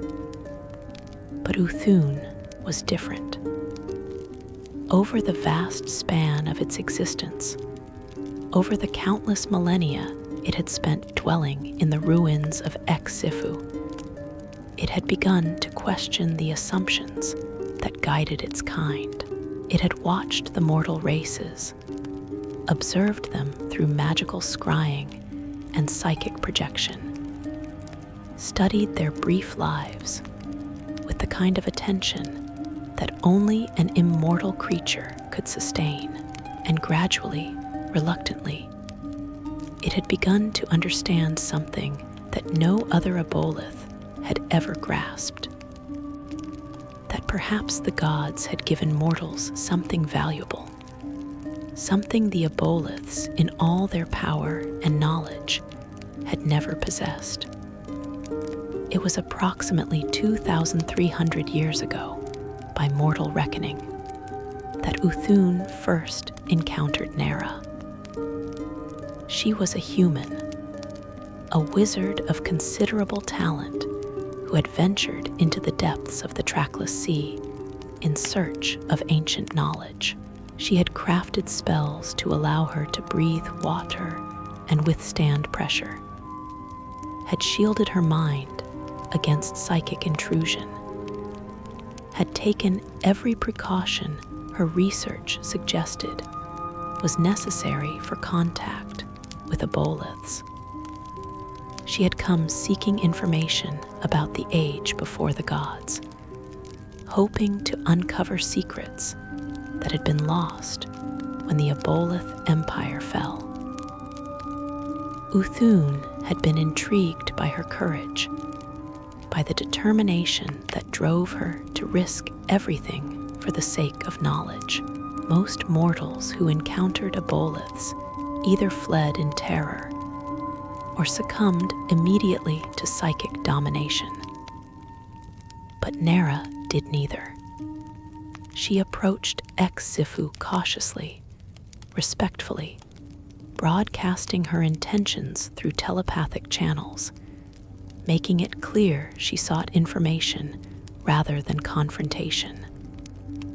Uthun had granted her an audience, curious about what this brief-lived creature might want from one of the Ancient Ones.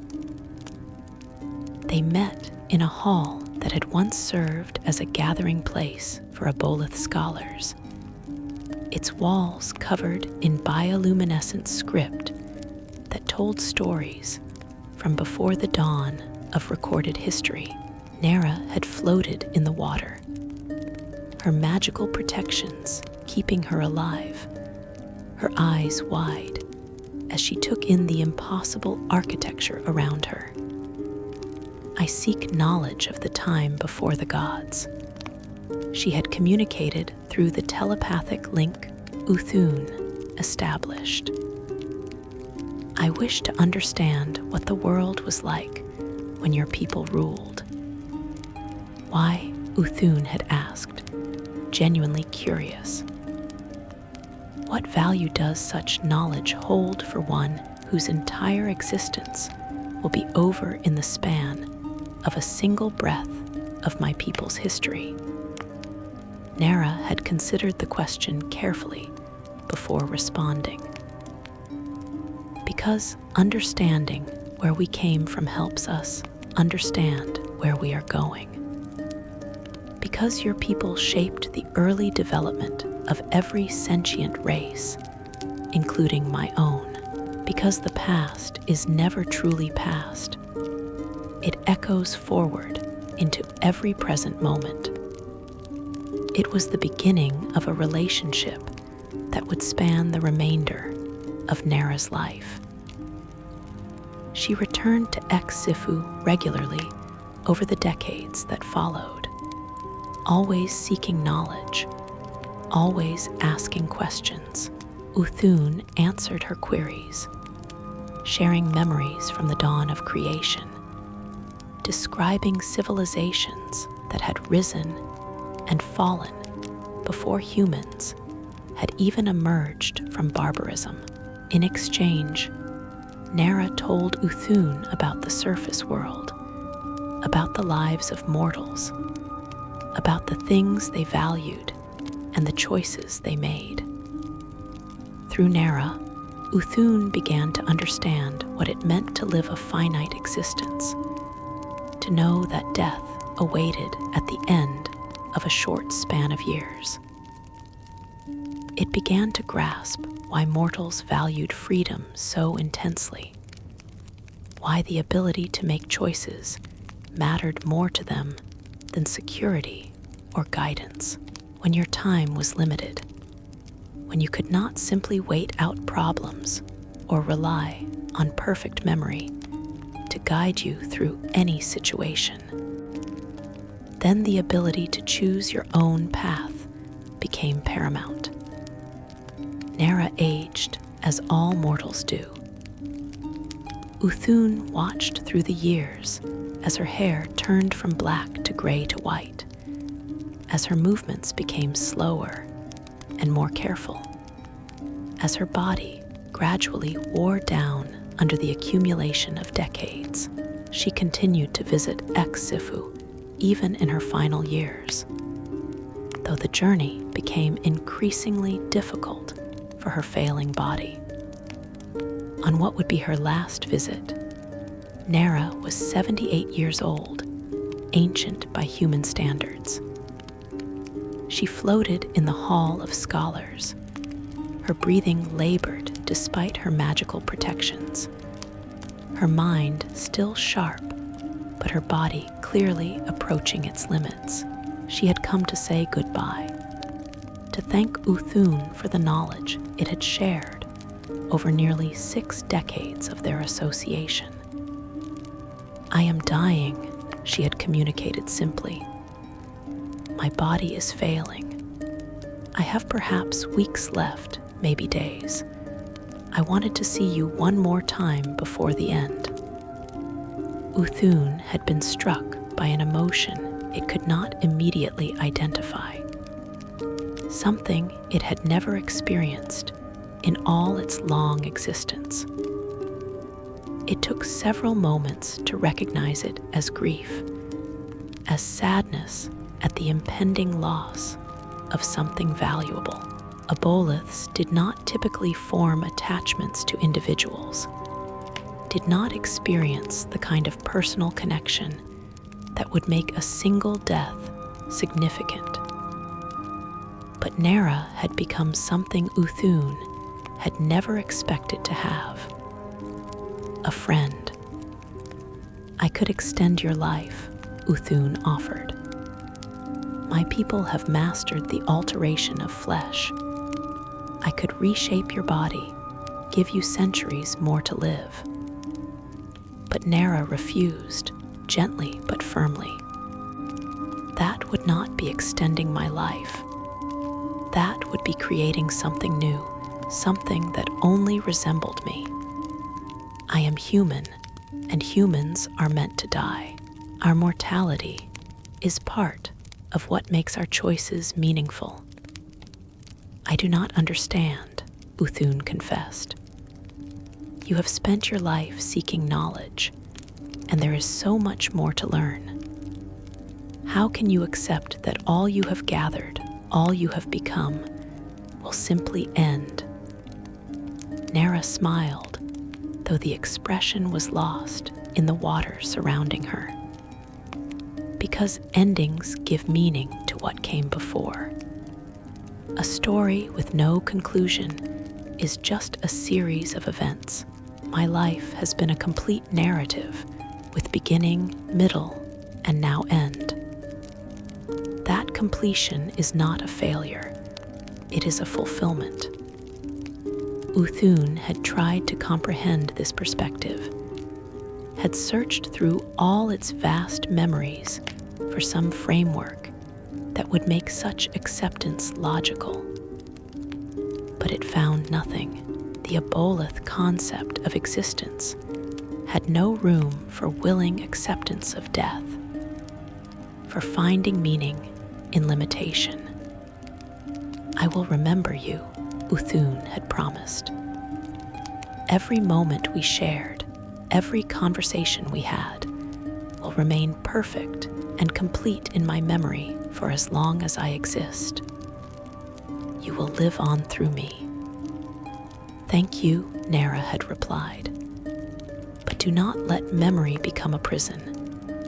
You Aboleths remember everything, but memory without change is stagnation. Perhaps that is why the gods overthrew your empire, not because they were stronger, but because they understood something you did not. That forgetting is sometimes as important as remembering, that the ability to move past the old and embrace the new is what allows life to flourish. Those were among the last words she spoke to Uthun. She died 3 weeks later in her home on the surface, surrounded by her students and colleagues, leaving behind a legacy of scholarship that would influence magical theory for generations. Uthun mourned her passing in the only way an Aboleth could, by preserving every memory of her perfectly, by never allowing a single moment they shared to fade or distort. But in doing so, it discovered something unexpected. The memories, perfect as they were, became painful in their completeness. To remember Nera was to remember that she was gone, that no new memories would ever be created, that the relationship had reached its conclusion. For the first time in its existence, Uthun wished it could forget. Not completely, not the erasure that would deny Nera had ever existed, but the ability to let go of the sharp edges of grief, to allow the memories to soften and become less immediate. It wanted what mortals had: the blessing of imperfect recall, the mercy of time that slowly transforms pain into something gentler and more bearable. But Aboleths cannot forget, and so Uthun carries Nera with it always, every moment preserved in crystalline clarity. It has lived for 2,000 years since her death, and will likely live for thousands more. And through all that time, she remains present in its consciousness, unchanging and eternal. The experience changed Uthune in ways that other Aboleths find incomprehensible. It no longer participates in the schemes and plots that occupy so much of Aboleth attention. It does not seek to restore the lost empire or to overthrow the gods. Instead, it dwells in Exifu and contemplates the nature of memory and meaning, of past and present, of permanence and change. Sometimes, other Aboleths come to Uthune seeking guidance, drawn by its age and the depth of its memories. They ask about the glory days of the Empire, about the techniques used to dominate other species, about strategies for reclaiming what was lost. And Uthune tells them what they want to hear, shares the tactical knowledge they seek, but always ends with a question they never know how to answer. What good is perfect memory if it only preserves what can never be reclaimed? The younger Aboleths depart confused and unsatisfied, unable to understand what their ancient kin has become. They see Uthune as diminished, perhaps even corrupted by too much contact with mortal thought patterns. They do not understand that Uthune has glimpsed something their species never grasped. That the true treasure is not in the preservation of the past, but in the creation of meaningful moments in the present, even knowing those moments must end. Uthune continues to dwell in Exifu, alone with its perfect memories of everything that has ever been. It watches the mortal races through magical scrying, observes their brief lives, sees them make the same mistakes over and over, yet also sees them achieve moments of genuine beauty and connection. It remembers Nera and the wisdom she shared, understands now what she meant about endings giving meaning to beginnings. And sometimes, in the deepest parts of its consciousness, Uthune dreams. Not the dreams of mortals, which are fleeting and forgettable, but something else. A vision of what the Aboleth Empire might have been if they had understood sooner what Nera taught. An empire built not on control and domination, but on genuine cooperation. A civilization that valued the contributions of other species, not as slaves, but as partners. A world where Aboleths used their perfect memory not to nurse ancient grievances, but to ensure that the mistakes of the past were never repeated. It is only a dream, of course. The past cannot be changed, and Uthune's people will never abandon their hatred of the gods and their desire to reclaim what they believe was stolen. But the dream persists, preserved in perfect detail, like everything else in an Aboleth's mind. A vision of what might have been if creatures who never forget had learned the value of letting go. In the deepest trench of the trackless sea, in a city older than the gods themselves, an ancient Aboleth remembers a human wizard who taught it to question everything it thought it knew. And in that perfect, eternal memory, preserved unchanged across millennia, there exists a kind of immortality that even death cannot touch.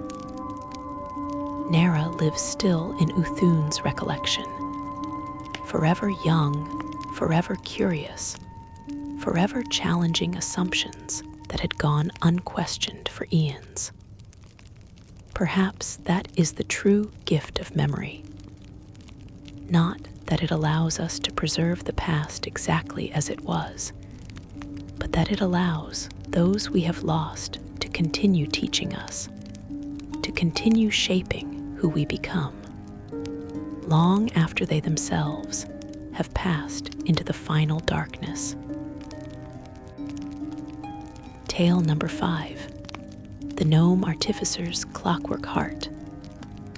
In the city of Lanton, that island nation of inventors and tinkerers, where the god-gond Wonderbringer is worshipped above all others, there lived a gnome named Kettlewick Braskier. He was a master artificer, one of the finest his generation had produced, and his workshop in the craftsman district was filled with marvels that blurred the line between magic and mechanism. Clockwork soldiers that could follow complex orders, mechanical birds that sang in perfect harmony, automated looms that wove patterns of impossible intricacy. Each creation was a testament to Kettlewick's genius, his ability to see the hidden connections between the arcane and the mechanical. Kettlewick had been born into a family of artificers. His grandfather had designed the great water clock that stood in Lanton's central plaza, marking time with such precision that sailors set their chronometers by it. His mother had created a series of mechanical servants that could perform household tasks with minimal supervision. His father had pioneered new techniques for embedding magical enchantments into metal and gears, making constructs that were more than the sum of their parts. From his earliest memories, Kettlewick had been surrounded by the sounds of his craft, the tick of gears, the hiss of steam, the gentle chime of perfectly calibrated mechanisms, while other gnome children played games and learned traditional magic. Kettlewick had spent his time in the workshop, watching his parents work, asking endless questions about how things functioned and why they were designed the way they were. He showed exceptional talent from a young age. By 10 years old, he had built his first functioning automaton, a small mechanical mouse that could navigate mazes and find hidden treats. By 20, he had created a clockwork orchestra that could play any song fed into it through a system of punch cards. By 40, he was recognized as a master artificer, inducted into the prestigious guild of Wonderbringers, and given his own workshop with all the resources he needed to pursue his craft. But for all his genius with machines, Kettlewick struggled with something far more complex: human connection. He understood gears and springs, could calculate tolerances to the 100th of an inch, could design mechanisms of staggering complexity. But the messy, unpredictable nature of relationships eluded him. He could not calculate how someone would respond to a particular comment, could not design a formula that would guarantee friendship or love. His fellow artificers respected his work, but found him distant, difficult to know. He attended guild meetings and social functions because protocol demanded it, but he always seemed uncomfortable, eager to return to the solitude of his workshop, where everything made sense and followed predictable rules. He had acquaintances, but no close friends, collaborators, but no confidants. This suited Kettlewick well enough for most of his life. He told himself that his work was enough, that the satisfaction of creation fulfilled all his needs. But there was an emptiness he could not quite name, a sense that something fundamental was missing from his existence. He tried to ignore it, to lose himself more completely in his projects. But the feeling persisted, growing stronger as the years accumulated. It was during his 93rd year that Kettlewick received a commission that would change everything.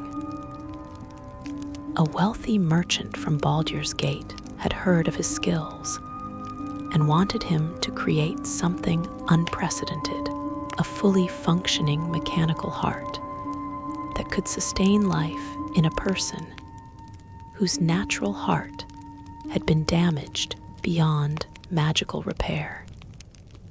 The merchant's daughter, a young woman named Sira, had been born with a defect in her heart.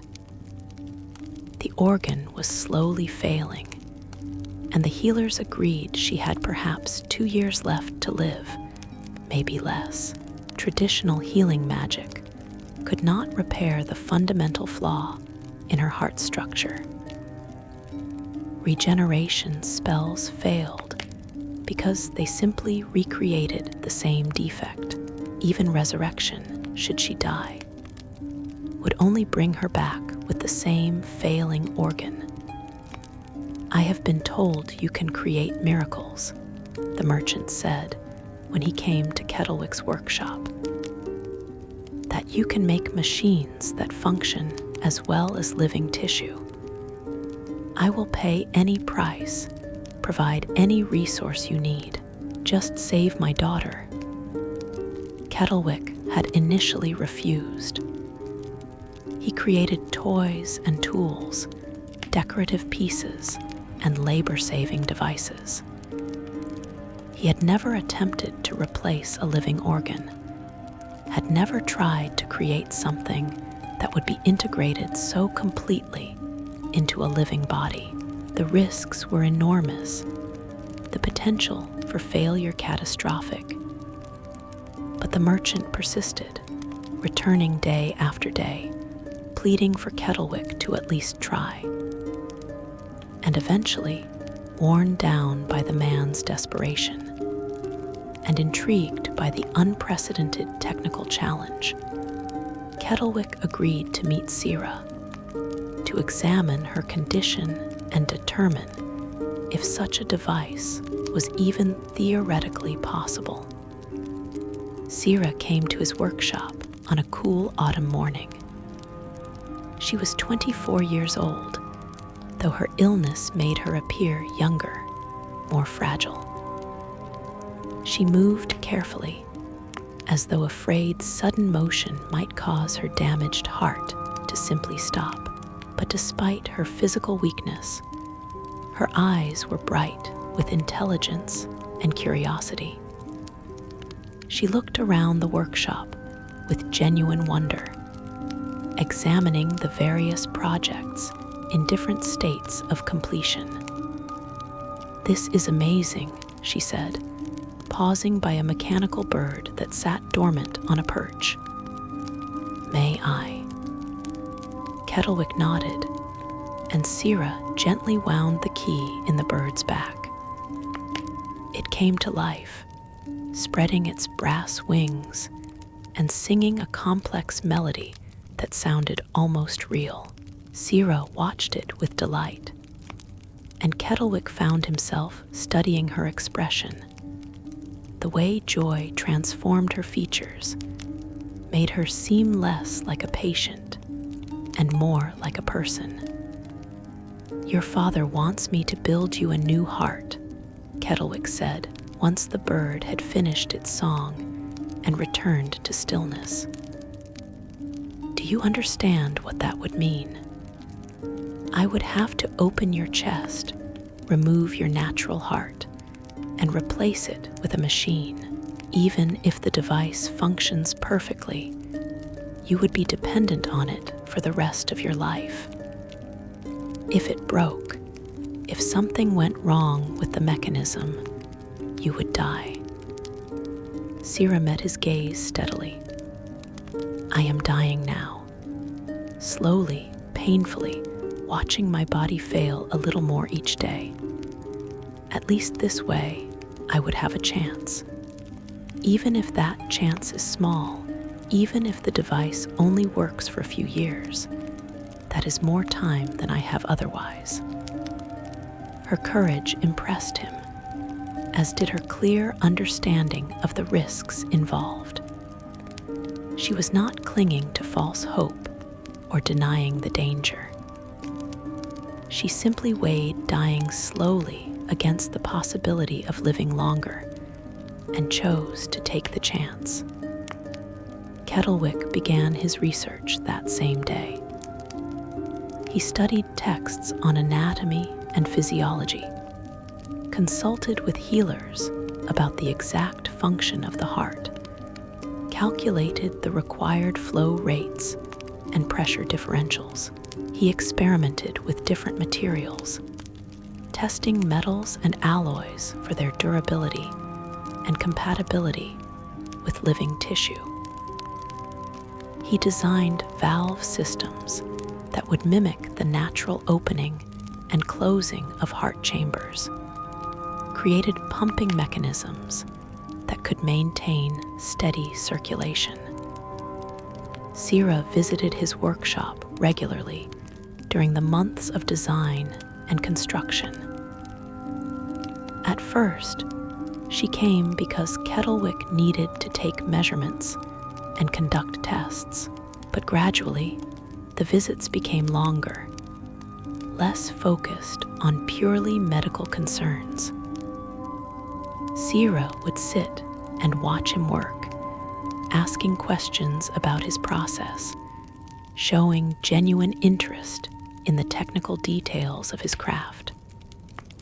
She was one of the few people who seemed to understand his passion for artificery, who appreciated the elegance of a well-designed mechanism. She would point out aesthetic flaws in his designs, suggest modifications that made devices not just functional, but beautiful. And slowly, without quite realizing it, Kettlewick began to look forward to her visits, to find himself thinking about what he might show her next, what questions she might ask. Why do you do this? Sira asked him one evening as they sat in his workshop, the mechanical heart taking shape on his workbench. Create things, I mean. What drives you? Kettlewick considered the question carefully. No one had ever asked him that before, had ever seemed interested in his motivations rather than just his results. Because I can see connections, he said finally. I can see how separate pieces might fit together to create something greater than themselves. Magic and mechanics, form and function, art and engineering. Most people see these as separate disciplines, but to me, they are all part of the same whole. Creating allows me to make those connections real, to bring into existence things that demonstrate the unity beneath apparent division. Sira smiled. That is beautiful. You should tell people that more often. People do not usually ask, Kettlewick replied. Then they are fools, Sira said simply. The mechanical heart took 8 months to complete. It was Kettlewick's masterwork, the culmination of everything he had learned over nearly a century of practice. The device was no larger than a natural heart, its outer casing made of gold inlaid with platinum, its internal mechanisms crafted from mithril alloys that would never corrode or wear out. It incorporated 17 separate enchantments woven through the metal, spells that would allow it to respond to Sira's body's needs, to increase or decrease its pace based on her activity level, to repair minor damage to itself automatically. But it was more than just a functional device. Kettlewick had also made it beautiful, decorating the casing with intricate filigree work, embedding tiny gemstones that would glow softly in time with the heart's rhythm. It was a work of art as much as a piece of medical equipment, a testament to the idea that something created to save a life should also honor that life with beauty. The surgery took place in Kettlewick's workshop, with healers standing by to use magic to support Sira's body during the transition. They put her into a deep sleep, numbed her pain, opened her chest with precision that only magical guidance could provide. Kettlewick worked with steady hands, removing the failing natural heart and connecting the mechanical replacement to the major blood vessels. His fingers moved with the same careful precision he brought to all his work. But there was something different this time, an intensity of focus born from the knowledge that any mistake would kill someone he had come to care about. He had not admitted that to himself until that moment, standing over Sira's open chest, watching her life depend entirely on his skill. But as he made the final connections, as he activated the enchantments that would start the mechanical heart beating, he understood with perfect clarity that Sira had become important to him in ways that transcended professional obligation. She had become his friend, perhaps more than friend, though he barely understood what that meant. The mechanical heart activated with a soft whir of gears and a gentle pulse of magical energy. It began to beat, pushing blood through Sira's body, taking over the function her natural heart could no longer perform. The healers monitored her vital signs, nodded with satisfaction as circulation was restored, as color returned to her pale skin. They closed the incision with magic, leaving only a thin scar across her chest, and then they waited for her to wake. Sira opened her eyes 3 hours later. The first thing she did was press her hand to her chest, feeling the steady tick, tick, tick of the clockwork heart beneath her ribs. Her eyes widened with wonder and relief. "I can feel it," she whispered. "It works. I can feel it working." Over the following weeks, Sira recovered her strength with remarkable speed. The mechanical heart provided more efficient circulation than her damaged natural one ever had. And for the first time in her life, she could move without constant fatigue, could run and dance without fear that her heart would give out. She returned to Kettlewick's workshop regularly, ostensibly so he could check the heart's function and make any necessary adjustments, but really because they both enjoyed each other's company. They talked for hours about everything and nothing. Kettlewick showed her his other projects, explained the principles behind his designs. Sira told him about her life before the illness had limited her, about the places she wanted to visit now that she had the strength to travel, and gradually, carefully, they acknowledged what had been growing between them. Something that Kettlewick could not build or calculate, something that existed beyond the realm of gears and springs. They married in the spring, 2 years after the surgery. It was a small ceremony attended by fellow artificers and Sira's family, conducted in a garden where mechanical birds sang alongside natural ones. Kettlewick made Sira a wedding gift, a locket that contained a tiny working model of her clockwork heart, accurate in every detail, a reminder of what had brought them together. They had 17 good years together. Years filled with collaboration and companionship, with shared projects and shared dreams. Sira proved to have considerable talent for artificery herself, and together they created devices that neither could have designed alone. She softened his rough edges, helped him connect with other people in ways he never had before.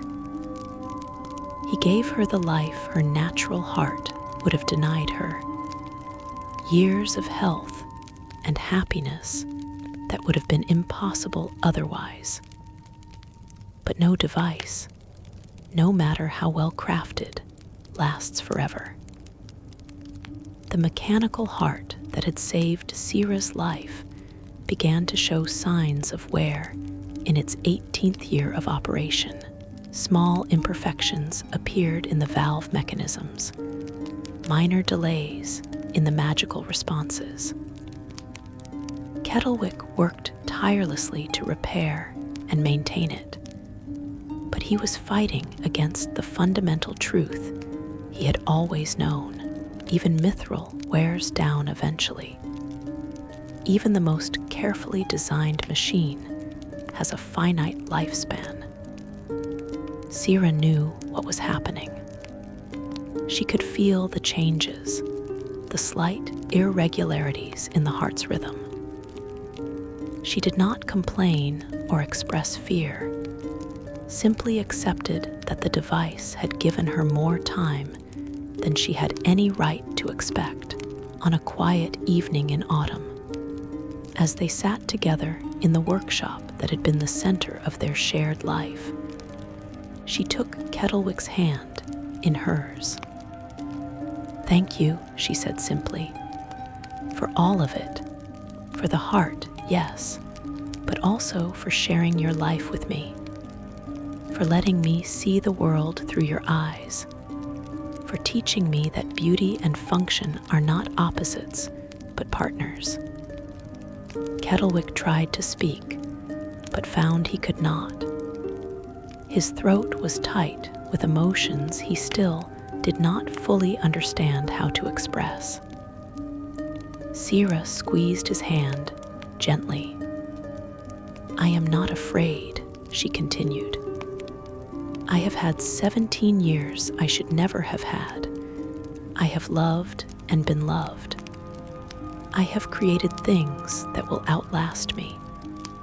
What more could anyone ask for?" She died 3 days later, peacefully, with Kettlewick holding her hand as the mechanical heart that had sustained her for so long finally ceased its steady ticking. The healers offered to remove the device, to allow her to be buried whole. But Kettlewick asked that it remain. It was as much a part of her as any natural organ would have been, had kept her alive through 17 years of joy and creation. After Sira's death, Kettlewick found he could not continue his work in the same way he had before. The workshop felt empty without her presence. The projects seemed pointless without her to share them with. Other artificers offered their condolences, suggested he take on apprentices or pursue new commissions, but he had no interest in any of it.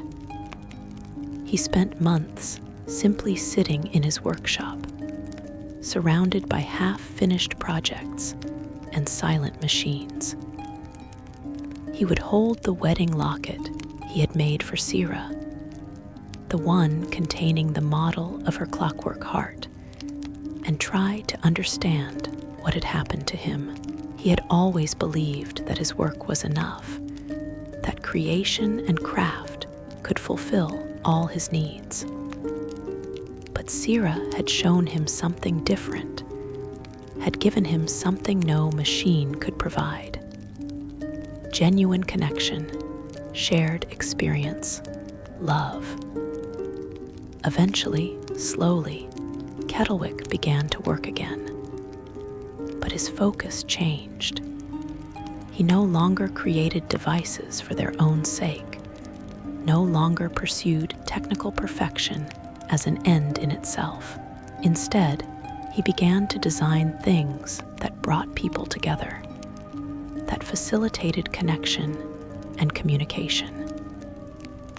He created mechanical aids for those with disabilities, devices that allowed people to overcome physical limitations. He designed tools that made difficult tasks easier, that gave people more time to spend with those they cared about. And he took on apprentices, something he had never done before. He taught them not just the technical skills of artificery, but also the philosophy that Sira had helped him understand, that the purpose of creation was not to demonstrate mastery or achieve perfection, but to make life better, to ease suffering, to bring beauty and wonder into the world. Kettlewick lived another 63 years after Sira's death, eventually passing peacefully at the age of 173. In his will, he left his workshop and all his designs to his apprentices, with only one item reserved for special disposition, the wedding locket containing the model of Sira's clockwork heart. This he requested be buried with him, the one piece of his work he wanted to keep close through whatever came after. The Guild of Wonderbringers established a memorial in Lanton's central plaza, near the great water clock that Kettlewick's grandfather had designed.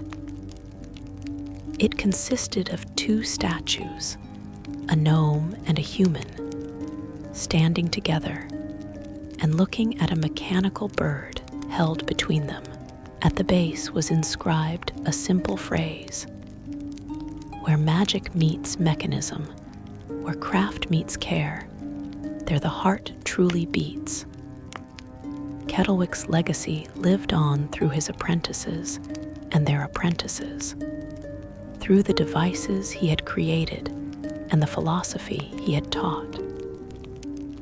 But perhaps his greatest achievement was not any single invention, but the lesson his life demonstrated, that even the most brilliant mind, even the most skilled hands, need connection to give their work true meaning. That a clockwork heart, for all its precision and reliability, was only valuable because it allowed its bearer to love and be loved, to share life with others, to create moments of genuine connection in a world too often focused on isolation and independence. And somewhere in the afterlife, in whatever realm receives the souls of those who have passed, two spirits walk together through gardens where mechanical and natural birds sing in harmony. They discuss designs for devices that will never be built, share ideas that need no physical form, and the heart that beat in Clockwork for 17 years beats, now in perfect rhythm, with the one that had always understood its purpose. Tale number 6, the Drow Priestess who defied Lolth. In the Underdark, that vast network of caverns and tunnels that lies beneath the surface world of Faerun, there exists a city called Ched Nasid, the city of shimmering webs. It clings to the walls of an enormous cavern, its buildings suspended by magical webbing, its streets nothing more than strands of silk strong enough to support entire structures. Here, as in all Drow cities, the Spider Queen Lolth reigns supreme, her priestesses wielding power over every aspect of life, her doctrine of cruelty and treachery accepted as fundamental truth. Into this world was born a Drow named Talis Tzarin, third daughter of Matron Tzarin, ruler of the city's fifth most powerful house. From the moment of her birth, Talis's fate was determined by the rigid hierarchy that governed Drow society. As a daughter, she would be trained in the ways of Lolth, would study at the Temple Academy, would learn to channel the Spider Queen's power through prayer and ritual. As a third daughter, she would never rule her house unless her elder sisters died or fell from favor. And so her primary value lay in her potential as a priestess, as a conduit for divine will. Talis's education began when she reached her 10th year. She was sent to Arachnolith, the Temple Academy where young Drow females learned to serve Lolth. The lessons were brutal, designed to break any softness, any mercy, any hint of compassion that might weaken a priestess's dedication to the Spider Queen's cruel teachings. Students were encouraged to betray one another, to inflict pain on those weaker than themselves, to view kindness as weakness and cruelty as strength. Talis excelled at her studies, not because she embraced these teachings with enthusiasm, but because she understood early that survival required performance. She learned to project cold indifference while hiding her true reactions, to participate in the required cruelties while feeling nothing but disgust, to speak the words of devotion to Lolth while wondering privately if there might be something else, something better beyond the darkness of Drow society. The doubt began small, barely a whisper in the back of her mind. It started during her 15th year, when her class was required to torture a surface elf who had been captured during a raid. The instructors explained that this was a sacred duty, that causing pain to Lolth's enemies brought the Spider Queen pleasure. The other students competed to devise the most creative torments, laughing at the elf's suffering, taking pride in their ability to inflict agony. Talis participated because refusing would have marked her as weak, as unsuitable for the priesthood. But as she watched the elf's face contort with pain, as she heard his screams echo through the temple chamber, she felt something shift inside her. This was not strength, she realized. This was not power. This was simply cruelty for its own sake, suffering inflicted not for any strategic purpose, but because Lolth demanded it, because Drow society had decided that causing pain was virtuous. The elf died after 3 days of torture. The students were praised for their dedication, rewarded for their creativity. And Talus stood among them, accepting her share of the commendation, while inside she felt something breaking, some fundamental piece of who she was cracking under the weight of what she had been forced to become. She tried to suppress these feelings, to bury them beneath layers of performance and pretense. She told herself that doubt was weakness, that questioning Lolth's teachings was the first step toward destruction, but the doubt grew stronger with each passing year. Fed by every act of casual cruelty she witnessed, every senseless betrayal, every moment when she saw potential for something better crushed beneath the Spider Queen's doctrine. Talus graduated from Arachnolith at age 75, recognized as one of the most promising priestesses of her generation. She returned to House Thayan and took her place in the family hierarchy, serving her mother and elder sisters, channeling Lolth's power to protect the house from its rivals. She performed her duties with competence and precision, maintaining the facade of devoted service while her private doubts continued to grow. It was during her 102nd year that everything changed. House Thayan was engaged in a long-running conflict with House Ileserve, a bitter rivalry that had claimed lives on both sides over the course of decades. The matron of House Ileserve had a grandson, a young male wizard named Farron, who showed exceptional talent for arcane magic. Capturing or killing him would significantly weaken House Ileserve's position, and so Talus's mother ordered her to lead a strike team to abduct the boy. The raid was successful.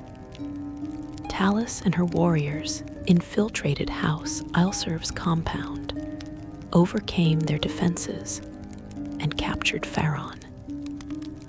He was 15 years old, barely more than a child by Drow standards, and terrified as they dragged him back to House Thayan's dungeons.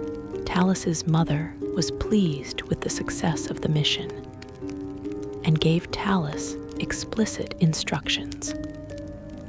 Extract information about House Ileserve's defenses and alliances, then sacrifice the boy to Lolth as an offering. Talus descended to the dungeons that evening to begin the interrogation.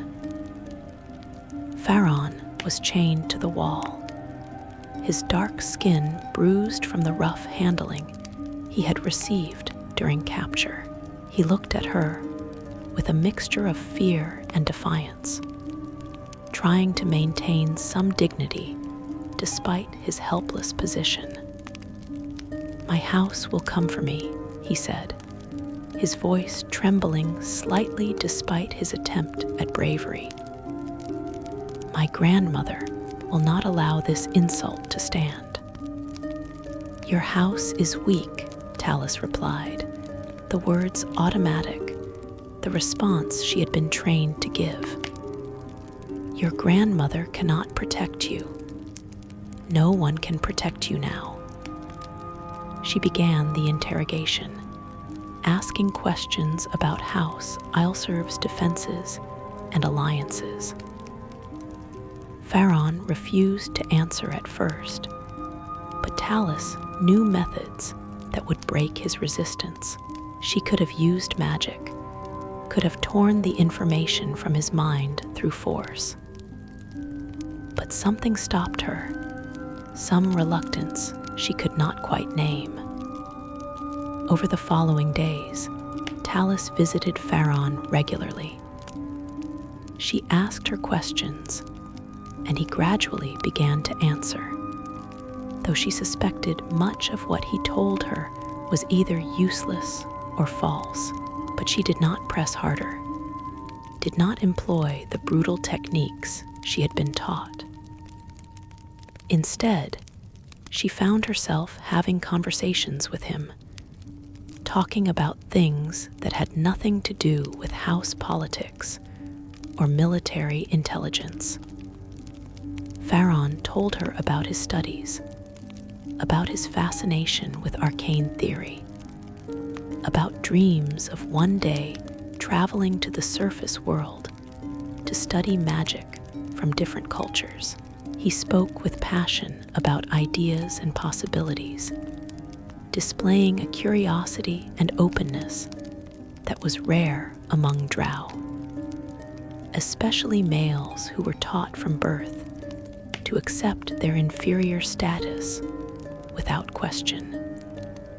"Do you ever wonder," Pharaon asked her during one of these conversations, "if there might be something more than this, more than endless scheming and betrayal, more than living in constant fear of everyone around you?" The question struck at the heart of Talis's secret doubts, the ones she had hidden even from herself. "Such thoughts are dangerous," she said, the automatic warning she should have given. "Yes," Pharaon agreed, "but that does not make them wrong." Talis knew she should have killed him then, or at least reported his heretical thoughts to her mother. But she did neither. Instead, she continued her visits, continued their conversations, and found herself acknowledging truths she had spent decades denying. The Drow way of life, the endless cruelty and treachery that Lolth demanded, was not natural or inevitable. It was a choice, one that could theoretically be rejected if someone had the courage to face the consequences. 2 weeks after Pharaon's capture, Talis's mother summoned her and announced that the sacrifice would take place that evening. The ritual had been prepared, the altar sanctified, everything readied for the offering to Lolth. Talis would perform the sacrifice herself, demonstrating her devotion to the Spider Queen by spilling the blood of House Tzaren's enemy. Talis descended to the dungeons one final time.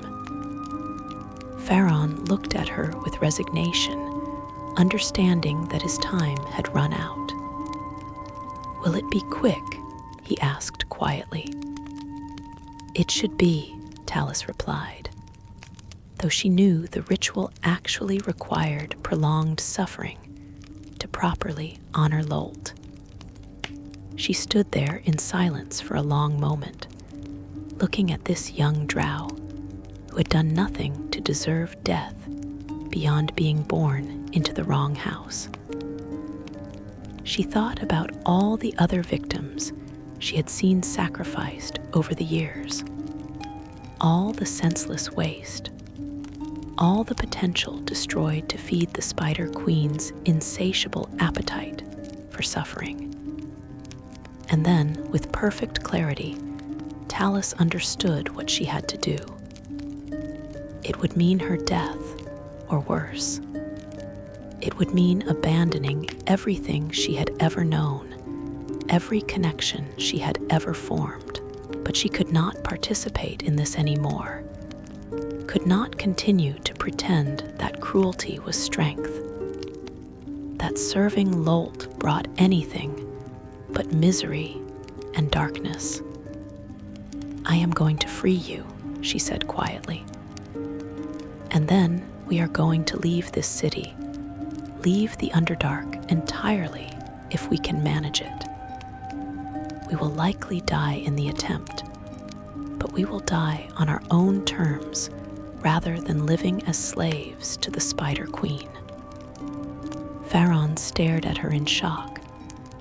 "You cannot be serious. You are a priestess of Lolth. Your entire life is built on service to her."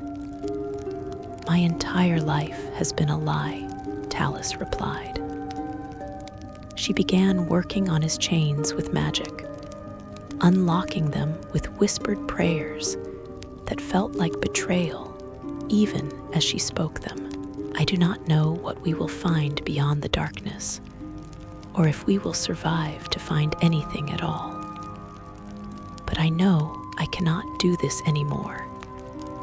I cannot sacrifice you to a goddess who demands only suffering and calls it sacred." She freed him, and they fled through the shadows of House Tzaren's compound, avoiding guards, using Talus's knowledge of the layout to reach an exit that led into the wilds of the Underdark. Behind them, alarms began to sound as Farron's absence was discovered. Talus felt her connection to Lolth's power beginning to waver, the Spider Queen's presence withdrawing from her mind, with a sensation like being flayed alive from the inside. They ran through the darkness, pursued by warriors from both House Tzaren and House Ilserv, united in their determination to punish the traitor and the escaped captive. Talus led them through tunnels she had explored during her training, passages that even most Drow did not know existed. The pain of losing Lolth's power grew worse with every step, but she pushed forward, driven by determination to escape the life she could no longer endure. They traveled for weeks through the Underdark, always moving upward, always seeking the surface world that Drow were taught to fear and despise. They faced countless dangers, cave fissures and umber hulks, rival Drow patrols and deep gnome raiders. They survived on mushrooms and underground water, slept in hidden alcoves, and spoke in whispers about what might await them if they actually reached the surface. The moment they emerged from the Underdark was one Talus would remember for the rest of her life. They came out in a mountain pass, and for the first time, Talus saw the sun. It burned her eyes, overwhelmed her senses, filled her with terror and wonder in equal measure. The sky stretched endlessly above, vast and blue and incomprehensible. The surface world was so bright, so open, so fundamentally different from everything she had ever known. They traveled south, avoiding cities and settlements, two Drow in a world that had every reason to fear and hate them. They lived as outcasts, as wanderers with no place to call home. Farron taught Talus what he knew of arcane magic, helping her find new sources of power now that Lolth's divine gifts had been completely stripped away. Talus taught Farron survival skills, the techniques she had learned as a priestess that could be adapted to their new circumstances. Years passed. They made their way to the Dalelands, that region of small settlements and independent towns where outsiders were viewed with suspicion, but not automatically attacked. They established a small homestead in the wilderness, far from any major population center and tried to build something resembling a normal life. Talis never stopped feeling the absence of Lolth's power. Where once she had felt the constant presence of the Spider Queen, dark and demanding, but undeniably there, now there was only emptiness. She had been trained to channel divine magic from the moment she could speak, and losing that connection left a void she did not know how to fill. She learned wizardry from Pharaon, studied the arcane arts with dedication, but it was not the same. Magic drawn from study and intellect could never replace the immediate, visceral connection to divine power. But she also never regretted her choice. Living in exile, cut off from everything she had known, struggling to survive in a world that feared her kind, was still preferable to spending another day serving Lolth. She had chosen freedom over security, uncertainty over the false comfort of belonging to something evil. And every morning when she woke and saw sunlight streaming through the windows of their small home, she reaffirmed that choice. Talis lived on the surface for 67 years before her past finally caught up with her. A team of Drow assassins, sent by her mother, who had never forgiven the betrayal, found their homestead. The battle was brief and brutal. Talis and Pharaon fought with everything they had, using both magic and weapons, but they were outnumbered and outmatched. Pharaon died defending her, his last spell buying her time to escape into the forest. Talis fled alone, wounded and pursued, knowing that she could not outrun trained Drow assassins forever.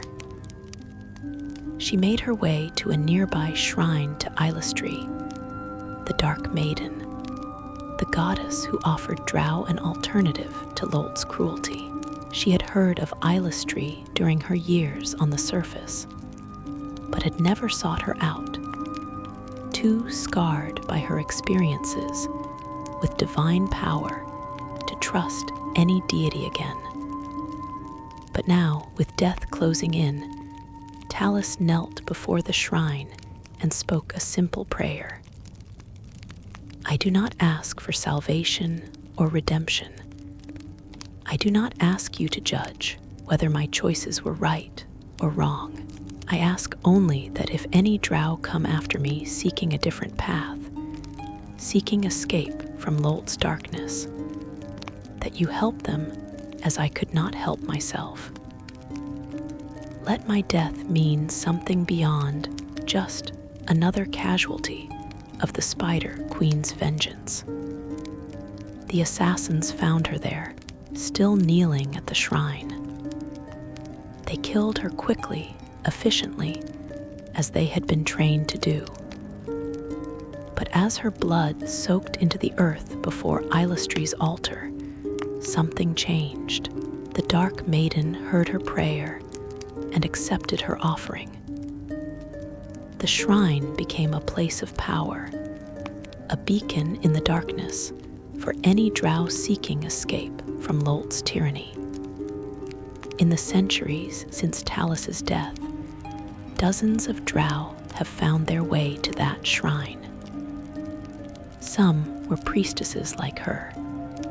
Others were warriors or wizards or simple commoners who could no longer bear the cruelty of their society. They found sanctuary there, found the strength to break free from the Spider Queen's influence, found the possibility of redemption and new life. The shrine is still there, hidden in a forest in the Dalelands, marked by a simple stone bearing two names, Talis T-Zarin and Faron I'll serve. Priests of Phylactery maintain it, help those who come seeking refuge, and tell the story of the Priestess who defied Lolth and paid the ultimate price for that defiance. And sometimes, on clear nights when the moon is full, witnesses claim to see two figures dancing in the moonlight near the shrine. A drow woman with silver hair and a young male with a wizard's staff, moving together in patterns that speak of joy and freedom and the simple beauty of choice, whether they are spirits or merely shadows cast by moonlight. None can say for certain. But their presence serves as a reminder that even in the deepest darkness, even under the weight of the most terrible oppression, the possibility of defiance exists, and sometimes that defiance, even when it ends in death, can plant seeds that grow into something greater than survival. It can become hope, transformation, and proof that no tyranny, not even that of a goddess, can completely extinguish the desire for freedom. Tale number 7, The Green Dragon's Garden. In the high forest, that vast wilderness north of the Evermore Way, where ancient trees grow so thick their canopies block out the sky, there once existed a place of impossible beauty. It was a garden, though to call it merely a garden fails to capture the majesty of what had been created there. It was a living masterpiece, a carefully cultivated paradise, where every plant, every stone, every element had been placed with intention and artistry, and at the center of this wonder lived its creator, a green dragon named Clorinves. Clorinves was old, even by dragon standards. She had lived for over 800 years, had seen empires rise and fall, had accumulated wealth that would make even the greediest dwarf king weep with envy.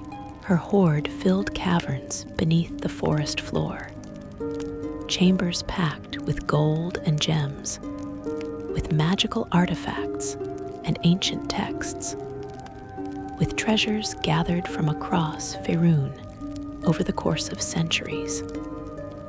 But Clorinves did not spend her days lying atop her hoard as many dragons did. She had long ago discovered that the accumulation of wealth, while satisfying in its own way, was ultimately empty. Gold did not change, did not grow, did not offer anything beyond its own static perfection. After several centuries of gathering treasure, Clorinves found herself bored, restless, seeking something that mere possession could not provide.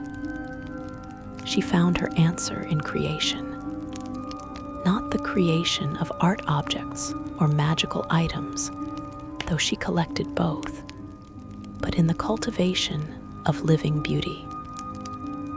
She began to study plants, to understand their needs and growth patterns, to learn which species could thrive together and which required isolation. She traveled widely, gathering seeds and cuttings from rare specimens, bringing them back to her territory in the high forest. The garden started small, just a clearing near her lair where she planted a few interesting specimens. But it grew over the decades, expanding as Clorinves's knowledge and ambition increased. She used her magic to shape the land itself, creating hills and valleys, streams and pools, establishing microclimates where plants from different regions could flourish side by side. She brought flowers from the Moonshee Isles and ferns from Chult, mushrooms from the Underdark, and trees from the distant land of Karatur. The garden became her obsession, her purpose, the thing that gave meaning to her long existence. She would spend hours each day tending it, pruning and planting, adjusting soil composition and water flow, ensuring that each plant received exactly what it needed to thrive. She learned to use her breath weapon, that cloud of poisonous gas that was a green dragon's primary attack, to create nutrient-rich mist that certain plants required. She discovered that her natural affinity for poison made her uniquely suited to cultivating species that other gardeners could not safely handle. Over the centuries, the garden grew to encompass nearly 50 acres of the high forest. It was divided into distinct sections, each with its own character and purpose. There was the Twilight Grove, where bioluminescent fungi created patterns of light that shifted with the seasons. The Crystal Pool, fed by an underground spring, where water lilies of impossible colors bloomed year-round. The Poison Garden, where the deadliest plants in existence grew in carefully controlled conditions, beautiful and lethal in equal measure. Word of the garden spread, carried by the few travelers who glimpsed it from a distance and lived to tell the tale. Elves from the nearby settlements spoke of it in hushed tones, calling it the Dragon's Paradise, a place where nature had been elevated to its highest possible expression. Some claimed that Clorinves had gone mad, that her obsession with plants had made her forget her true nature as a predator and destroyer. Others suggested she was engaged in some complex scheme, that the garden served purposes mortals could not comprehend. But the truth was simpler and more profound. Clorinves had discovered something that satisfied her in ways treasure never could. The garden was always changing, always growing, always offering new challenges and discoveries. Unlike gold that simply sat in piles, plants responded to care, flourished, or withered based on the attention they received. They were partners in creation rather than passive possessions. Clorinves rarely killed those who ventured too close to her territory. If they respected the garden, if they looked upon her work with genuine appreciation rather than thoughts of exploitation, she would allow them to pass unharmed. Sometimes she would even speak with them, sharing knowledge of particular plants or asking questions about specimens they might have seen in their travels. It was through such an encounter that Clorinves met Mirren, an elf druid who had dedicated her life to the study of rare plant species. Mirren had traveled from Everesca, seeking a particular flower, said to bloom only once every 100 years, a blossom whose petals could cure any poison when properly prepared. She had heard rumors that such a flower grew in the Dragon's Paradise, and had risked the journey to see if the tales were true. Clorinves found Mirren standing at the edge of the poison garden, staring with wonder at the collection of lethal beauty arrayed before her.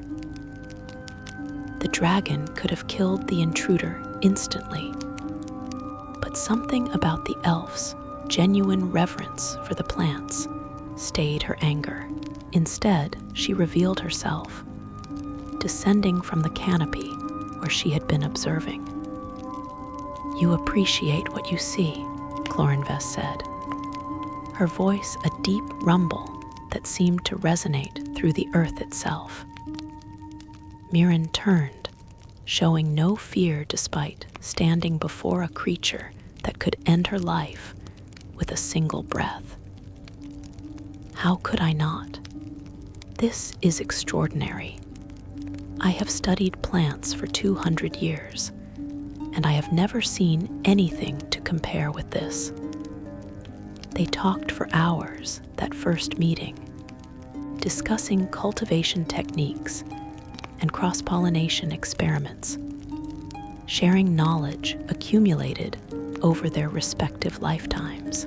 Mirren possessed theoretical understanding that Clorinves had never formally studied, while the dragon had practical experience spanning centuries. Together, they understood more than either could alone. Mirren returned regularly over the years that followed, each visit lasting longer than the one before. She helped Clorinves with particularly difficult specimens, brought new seeds from her travels, offered perspectives the dragon would not have considered. In exchange, Clorinves shared cuttings from her rarest plants, taught Mirren techniques for cultivating species that normally died in elven gardens. A friendship formed between them, unlikely but genuine. Clorinves found that she enjoyed having someone who understood her passion, who could appreciate the garden not just as a curiosity, but as the life's work it truly was. Mirren, for her part, marveled at the opportunity to learn from a being who had spent centuries perfecting her craft. "Why do you do this?" Mirren asked one afternoon as they worked together in the Twilight Grove, adjusting the placement of certain fungi to create new light patterns. "You are a dragon. Your kind are meant to hoard treasure, to dominate and destroy. Yet you create beauty that you share with no one." Clorinves considered the question carefully. "My ancestors hoarded gold because it was valuable, because it represented power and status.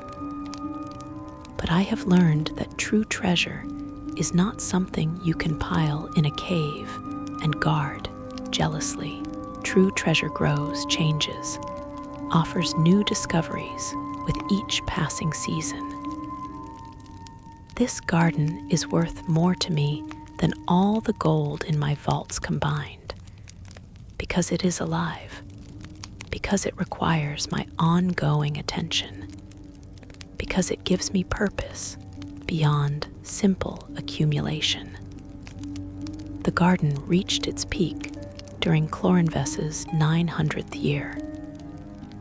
Every section was perfectly balanced, every plant thriving, the entire space functioning as a unified ecosystem that sustained itself with minimal intervention. Visitors who were granted permission to view it spoke of experiencing something transcendent, a sense of peace and beauty that stayed with them long after they had departed. But perfection, once achieved, becomes a target. News of the dragon's paradise spread beyond the high forest, reaching ears that heard not wonder, but opportunity. A merchant consortium from Waterdeep learned of the garden and saw it as a resource to be exploited. They reasoned that, if the dragon could cultivate such rare specimens, then those specimens could be harvested and sold for enormous profit. The consortium hired a group of adventurers, promising them a share of the profits in exchange for acquiring samples from every section of the garden. The adventurers were experienced, skilled in both combat and stealth.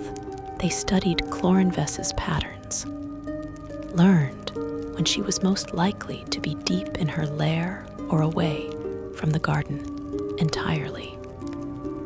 They struck on a night when Mirren was visiting, when she and Clorinvess were examining a newly bloomed specimen in the crystal pool section.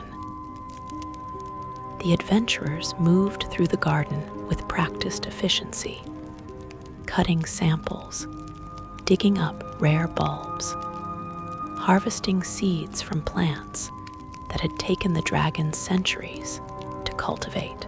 They worked quickly, knowing they had only a brief window before discovery.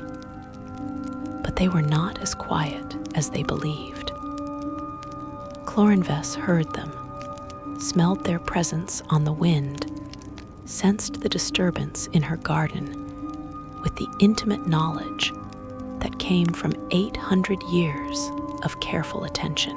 She erupted from the crystal pool in fury, her rage at the violation overwhelming all other thought. The battle was brief and brutal. Clorinvess killed 3 of the adventurers before they could react, her breath weapon filling the air with poison so potent it dissolved flesh from bone. The survivors fled, running through the garden in panic, trampling plants in their haste to escape. Clorinvess pursued them, her anger absolute, her only thought to punish those who had dared to desecrate her life's work. She caught them at the garden's edge and killed them all, leaving their bodies where they fell as a warning to others who might consider similar violations.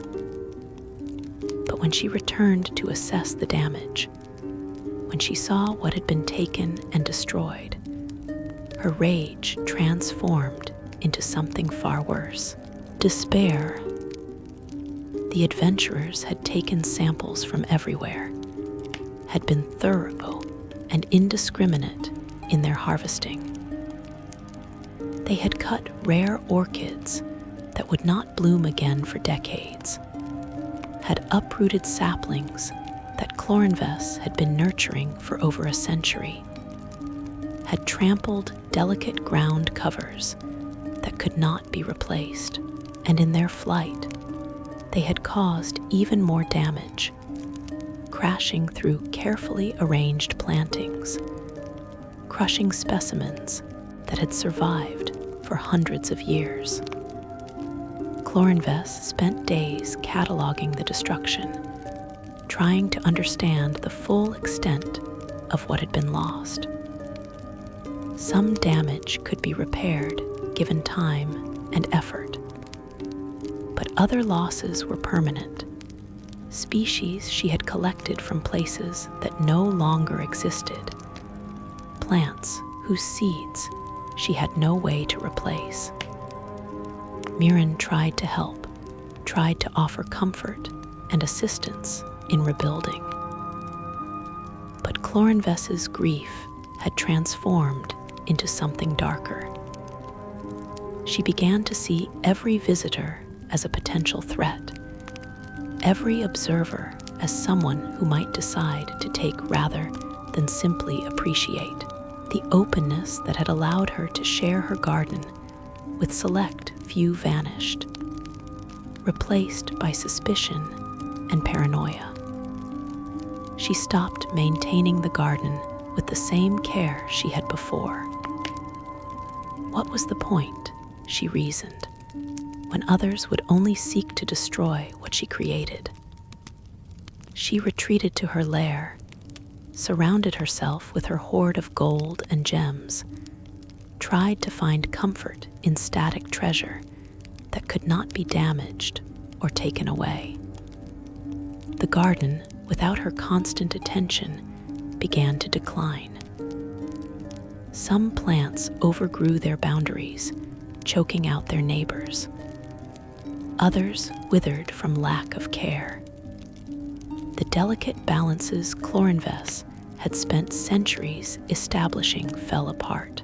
Within a year, sections that had been carefully curated masterpieces had reverted to mere wilderness.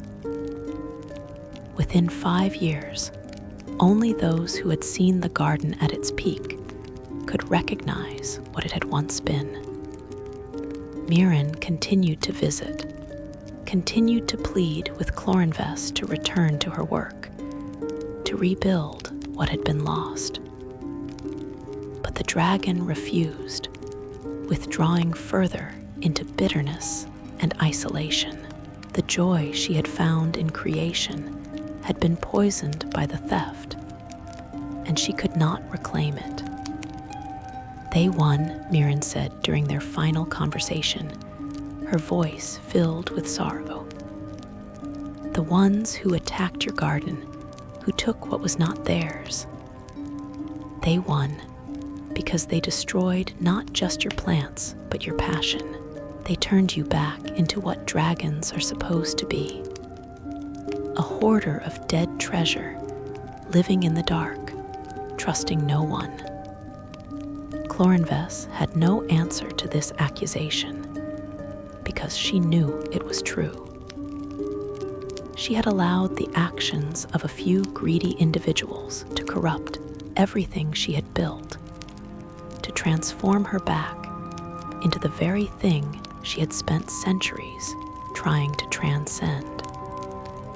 Mirren left that day and never returned. Clorinves heard years later that the druid had established her own garden far to the south, using techniques and specimens she had learned from their time together.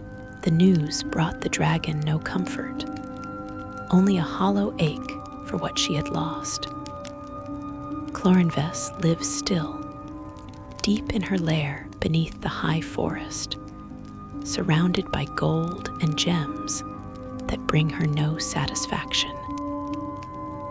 The garden above lies in ruins, overgrown and wild, its former glory visible only to those who know what to look for.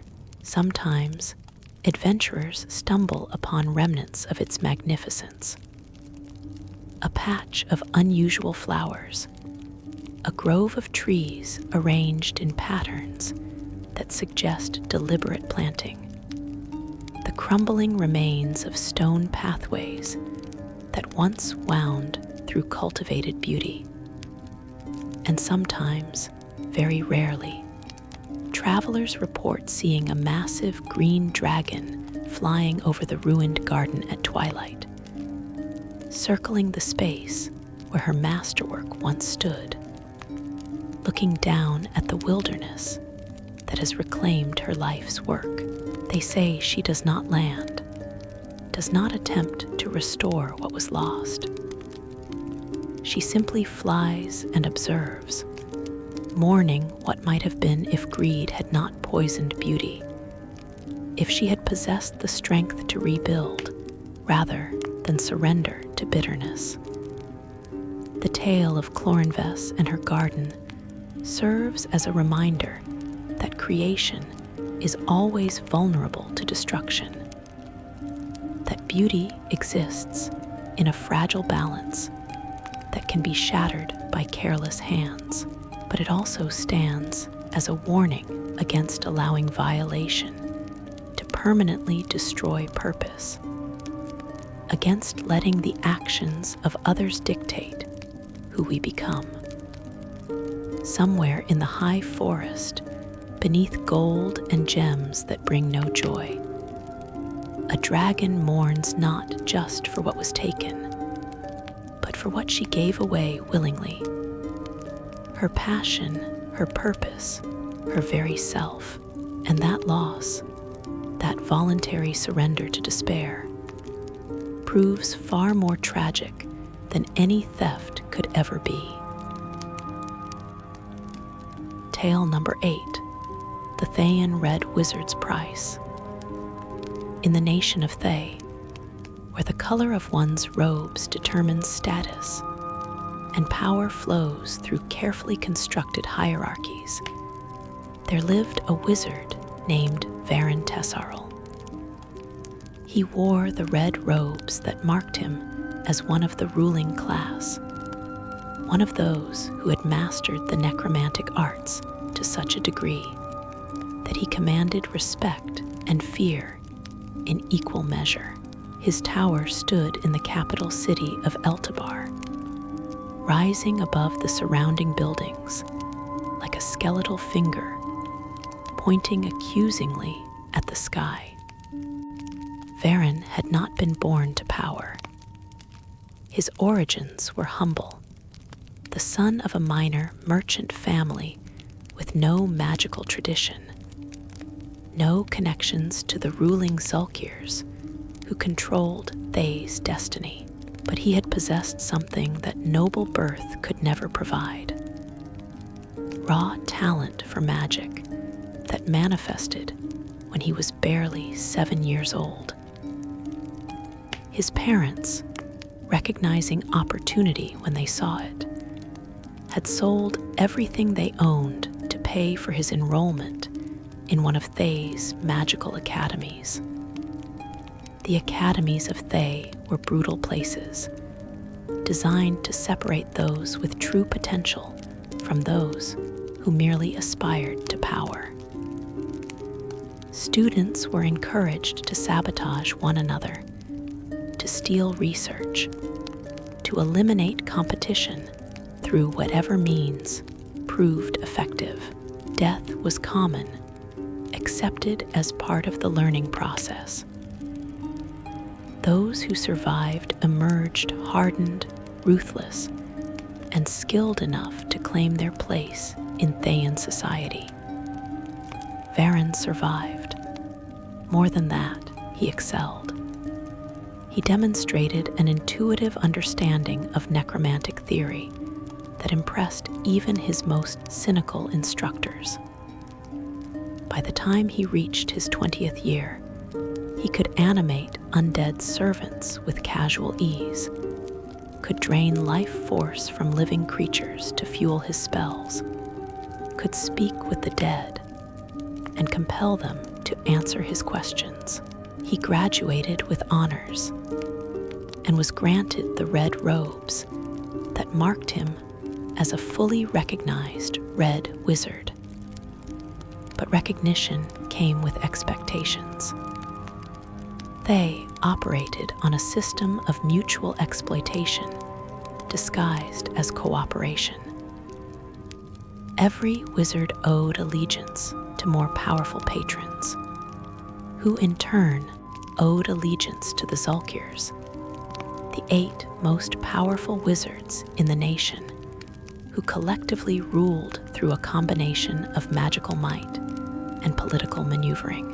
Advancement required not just magical skill, but political acumen, the ability to navigate treacherous waters, where a single misstep could result in transformation into an undead servant or something worse.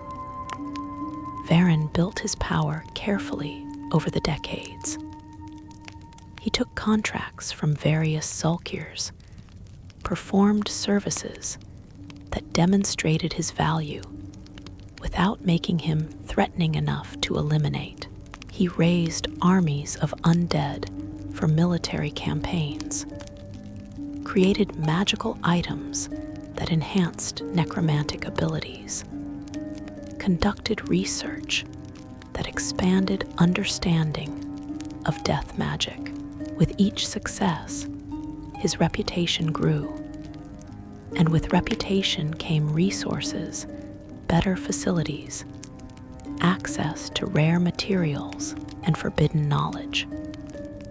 He established his tower in Eltabar when he reached his 40th year, a structure that served as home, laboratory, and fortress combined. The lower levels housed his workshops, where he conducted experiments and crafted magical items. The middle levels contained his library, a collection of necromantic texts that represented decades of acquisition and study. The upper levels were his private chambers, decorated with the trappings of success, fine furniture imported from distant lands, artwork created by masters long dead, luxuries that proclaimed his status to any who visited. But the deepest level, the one buried far beneath the tower's foundation, contained something else entirely. This was where Varen kept his greatest shame and his most profound failure, hidden from the world, visited only when he could no longer bear to avoid it. Her name had been Lyris, and she had been his sister. Younger by 3 years, she had shown no magical talent whatsoever, no spark of the gift that had defined Varen's life. Their parents, having invested everything in Varen's education, had no resources left for Lyris. She had been apprenticed to a weaver, learning a trade that would allow her to support herself modestly once she came of age. Varen had tried to help her once he began earning gold from his magical services. He sent money regularly, enough to ensure she lived comfortably, that she never wanted for food or shelter. But Lyris had rejected his help, had sent the gold back with letters explaining that she wanted nothing earned through necromancy, wanted no part of the life he had chosen. They had fought about it the last time they met face to face. Varen had traveled to the city where Lyris lived, had tried to explain that his work was no different from any other profession, that he used his talents to provide for them both. Lyris had refused to listen, had told him that every coin he earned was stained with death, that every spell he cast took him further from the person he had been. "You have sold your soul," she had said, her voice filled with sorrow rather than anger. "You have become exactly what they wants you to be, powerful, feared, and utterly hollow. I would rather starve than accept anything from you." Those were the last words she spoke to him. Varen had left in anger, had told himself that Lyris simply could not understand the complexities of Thayan society, the necessities that governed survival in a land where weakness meant death. He buried himself in his work, told himself he did not need her approval or her love. 3 years passed before he learned that Lyris had contracted a wasting disease, one of those illnesses that slowly consumed the body while leaving the mind intact. The healers in her city could do nothing, lacked the resources and knowledge to combat something so virulent. She was dying, and she had not reached out to him, had chosen to face death alone rather than seek help from a brother who trafficked in the very forces that were claiming her life. Varen learned of her condition through one of his intelligence networks, spies he maintained to keep informed of potential threats and opportunities. He traveled to her city immediately, bringing with him potions and scrolls, healing magic purchased from clerics who owed him favors. But when he arrived at her modest home, he found that he was too late. Lyris had died the previous evening, had slipped away peacefully according to the neighbors who had been caring for her in her final days. The grief that struck Varen was unlike anything he had experienced. It was not the controlled, analytical emotion he had been taught to cultivate as a red wizard, but something raw and overwhelming that threatened to unmake him. He stood in Lyris's small home, surrounded by her belongings, her loom still holding partially completed work, and understood for the first time what his pursuit of power had cost him. He had magic enough to level cities, could command legions of undead, could strike fear into the hearts of those who opposed him. But he could not bring back his sister. He could not undo the years of distance between them. He could not reclaim the time he had spent pursuing advancement, instead of maintaining the only genuine connection he had ever had. The laws of Thay were clear about death and resurrection. The dead belonged to those with power to command them, and any resurrection required approval from the Zulkirs to ensure that potential enemies were not brought back to cause problems. Varen could have navigated the bureaucracy, could have called in favors to gain permission. But he knew what Lyris would have said about being resurrected through necromantic magic. She would have seen it as a final violation, a complete corruption of everything she had believed about the sanctity of death. So Varen did something else, something that walked a dangerous line between resurrection and necromancy. He took Lyris's body back to his tower, to the deepest chamber where no one else ever ventured, and there, using techniques that required decades of study to master, he performed a ritual that preserved not just her body, but something of her essence, her personality, her memories. Not true resurrection, which would have restored her to full life, but a form of stasis that kept her suspended between death and existence. The ritual required a piece of his own life force, a portion of his soul that he transferred into Lyris's preserved form. This connection meant that as long as he lived, she would remain in stasis, neither truly dead nor truly alive. And through that connection, Varen could sometimes sense her, could feel the echo of who she had been, though she possessed no consciousness, no awareness of her suspended state. It was an abomination by any standard necromancy of the most personal and terrible kind. Varen knew this, understood that what he had done was wrong on fundamental levels, but he could not bear to let her go completely, could not face the finality of her death. So he kept her in that deep chamber, visited her regularly, spoke to her as though she could hear him, told her about his work and his regrets. Years became decades. Varen's power continued to grow, his reputation spreading beyond Thay's borders. He was approached with increasingly prestigious contracts, was invited to court by various Zulkirs who saw him as a valuable asset.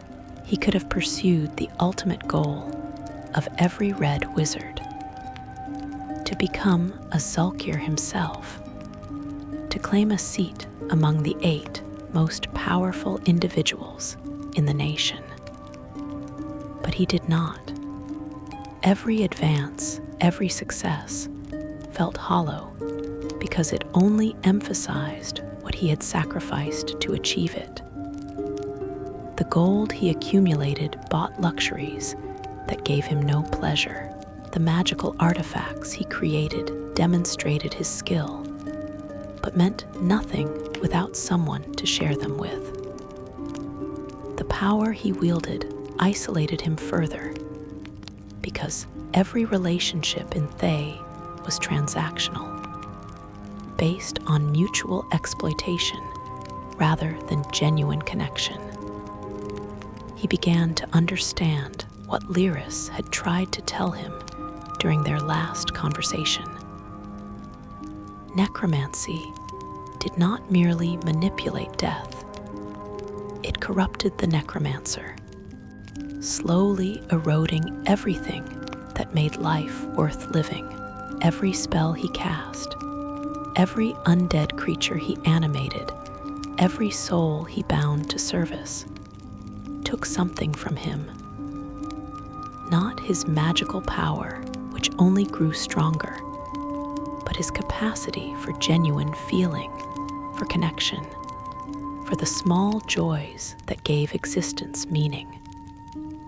The price of necromantic mastery was not paid in gold or time or effort. It was paid in pieces of the soul, traded gradually over years, until nothing remained but technical expertise and empty accomplishment. Varen had become exactly what Thayan society wanted: powerful, feared, successful. And in becoming that, he had lost everything that mattered. On the evening of his 70th year, Varen descended to the chamber where Lyris remained in stasis.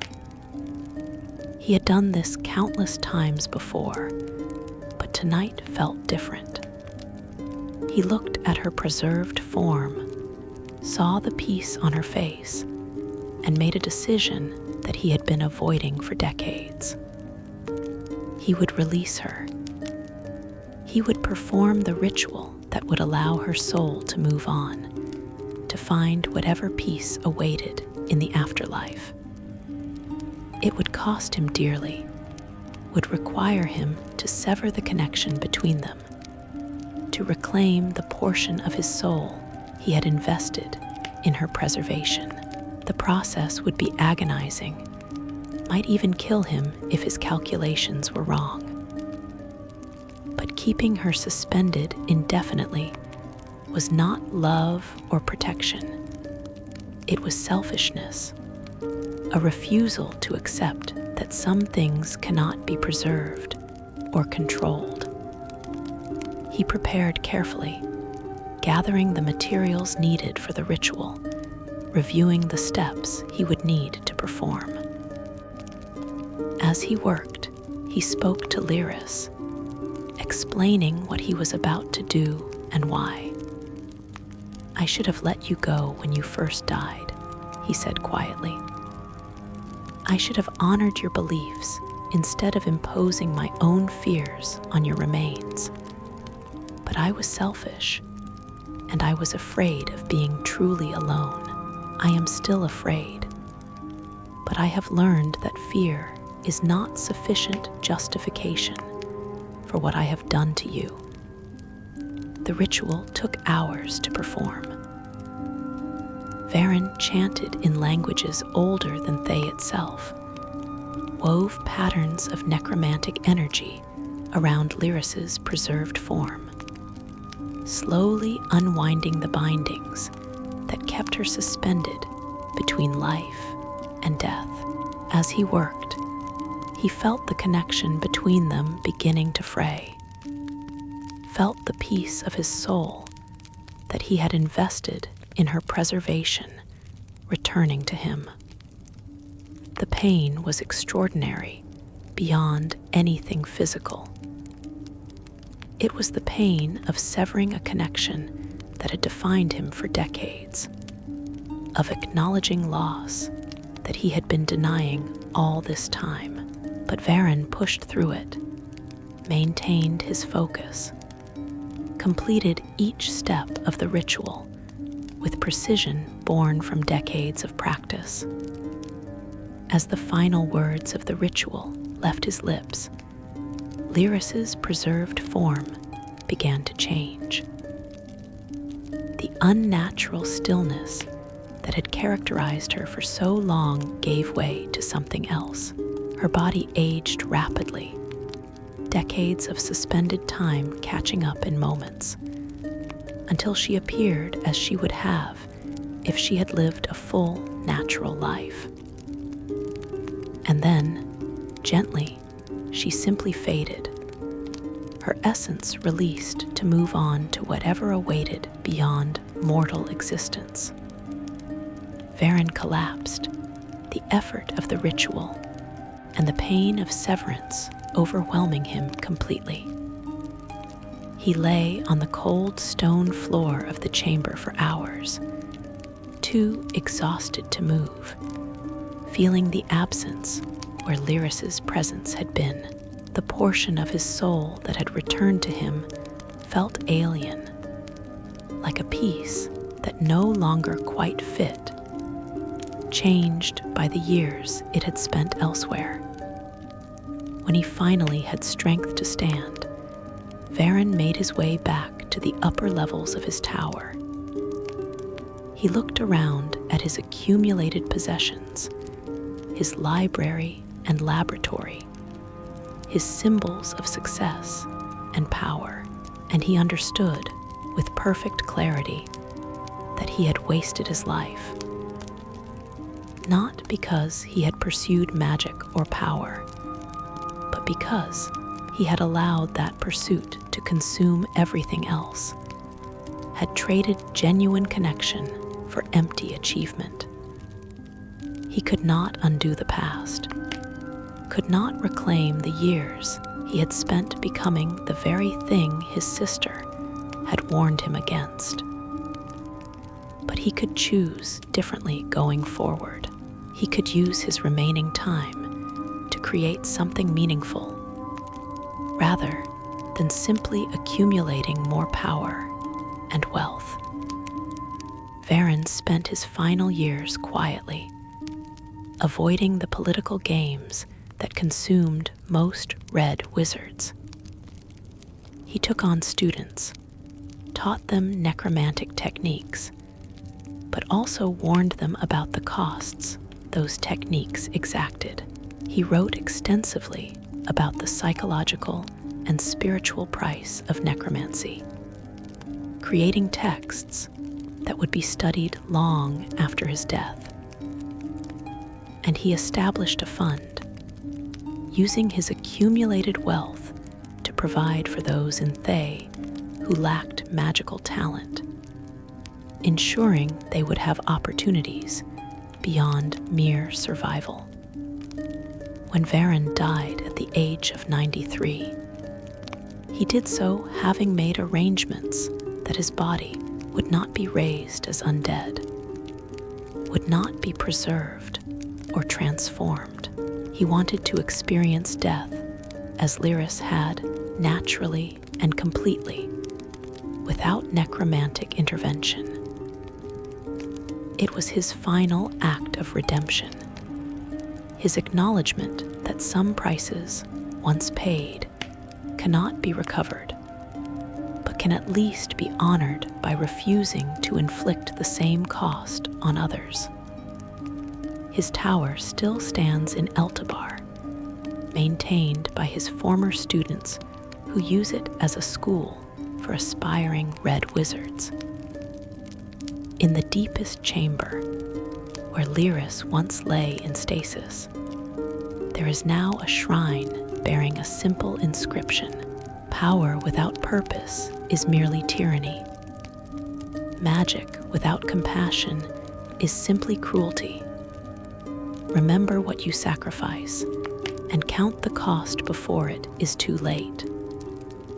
The tale of Varin Tessarl serves as a cautionary reminder that the greatest prices are often paid not in the dramatic moments of choice, but in the slow accumulation of compromises, the gradual surrender of humanity in pursuit of power, and that sometimes the only redemption available is to acknowledge what was lost and ensure that others do not make the same mistakes. Tale number 9, the Bhaalspawn's Choice. In the city of Baldur's Gate, during the years following the time of troubles when gods walked among mortals and the very fabric of reality trembled, there lived a child who should never have existed. Her name was Tamara. Though she would use many names over the course of her life, and she carried within her blood a heritage that marked her as both blessed and cursed beyond measure. She was a Bhaalspawn, a child of Baal, the lord of murder, one of many offspring the god had sired in the final days before his death. Tamara did not learn of her heritage until her 12th year. She had been raised in an orphanage in Baldur's Gate's outer districts, told only that her mother had died in childbirth and her father was unknown. The orphanage was run by priests of Ilmater, the god of suffering and endurance, who took in children that no one else wanted. They were kind to her, provided food and shelter and basic education. But there were too many children and too few resources, and Tamara often felt invisible, just another mouth to feed in a city that had no shortage of orphans. The dreams began when she was 10 years old. Dark visions that came in the night, images of violence and death that felt simultaneously foreign and intimately familiar. She would wake gasping, her heart racing, unable to shake the feeling that the acts of murder she witnessed were not merely nightmares, but memories, experiences that belonged to her on some fundamental level. The urges followed soon after. Walking through the market, she would suddenly envision how easily she could kill the merchant counting coins, how satisfying it would be to watch the life drain from his eyes. Sitting in the orphanage's common room, she would find herself calculating the most efficient way to eliminate everyone present, identifying vulnerabilities and weak points with precision that should have been impossible for a child. She told no one about these thoughts, terrified of what they might mean, afraid that speaking them aloud would make them real. She fought against the urges with every ounce of will she possessed, forced herself to think of other things, to focus on mundane tasks that left no room for violent fantasies. But the effort was exhausting, a constant battle that consumed her energy and left her drained. It was a priest of Ilmater named Brother Gervas who finally recognized what she was. He had been a warrior before taking holy orders, had fought during the time of troubles, and witnessed the death of Baal.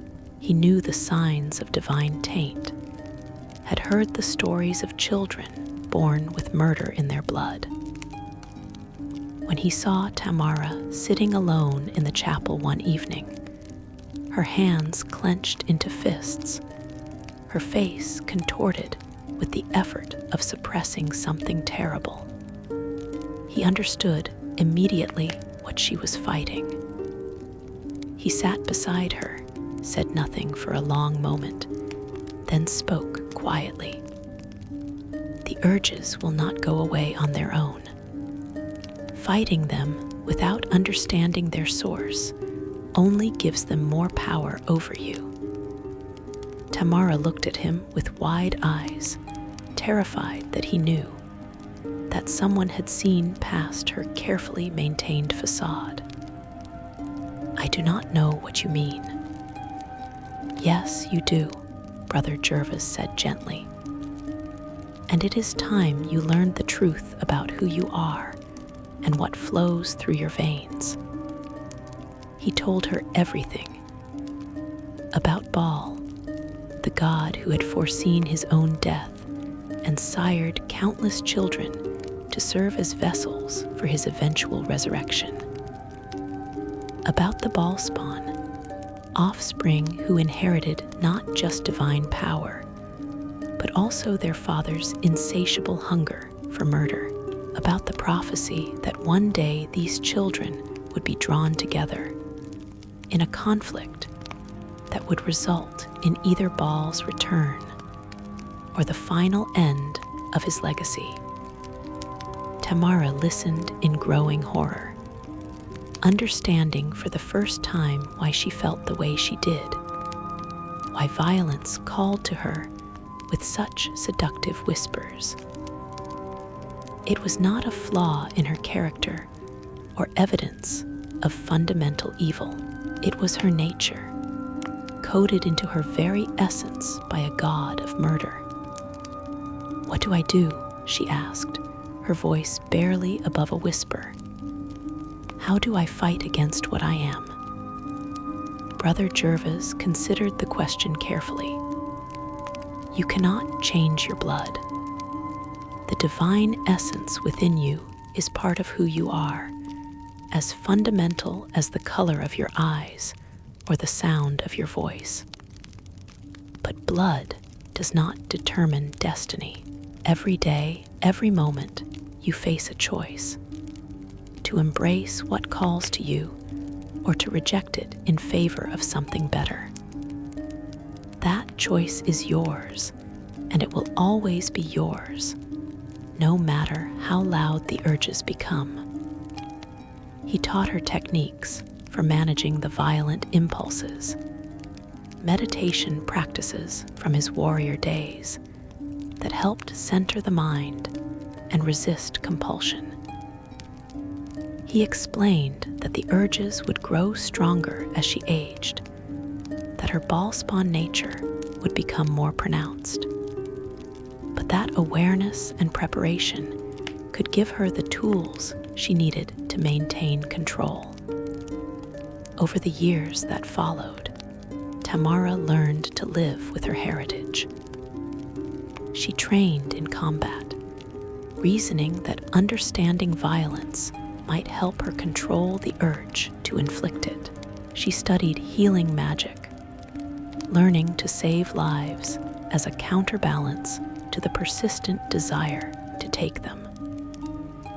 She read philosophy and ethics, searching for frameworks that would help her navigate the impossible position she occupied.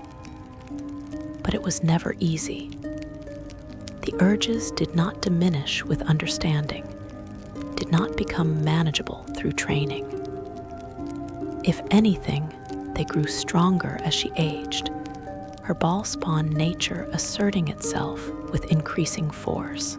There were times when maintaining control required every scrap of willpower she possessed, when the line between choosing not to kill and being physically unable to kill became so thin as to be nearly invisible.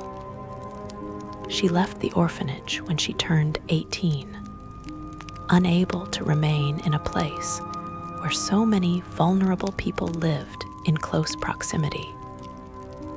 The risk was too great, the temptation too constant. She became an adventurer, joining a group that traveled the Sword Coast, taking contracts and solving problems.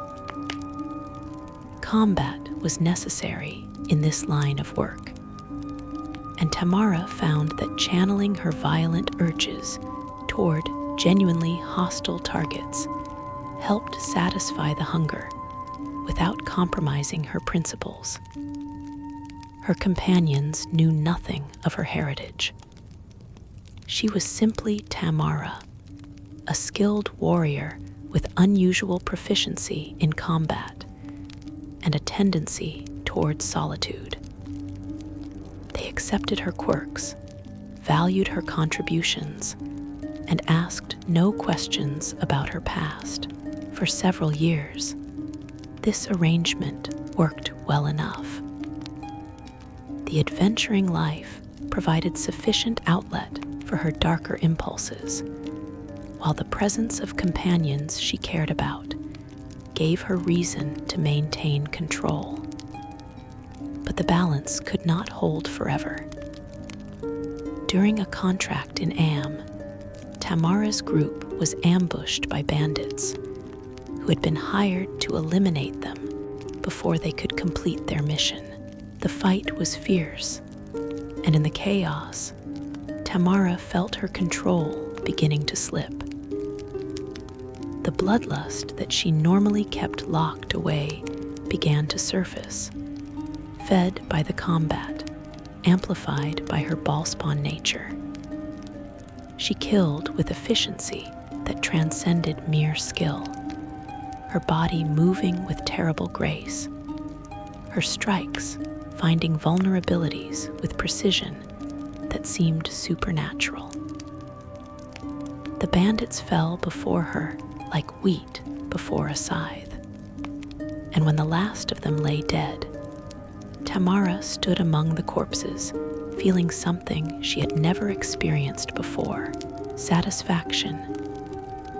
Deep, profound satisfaction that filled the hollow place inside her, that quieted the urges that had tormented her for so long. Her companions stared at her with expressions ranging from shock to fear.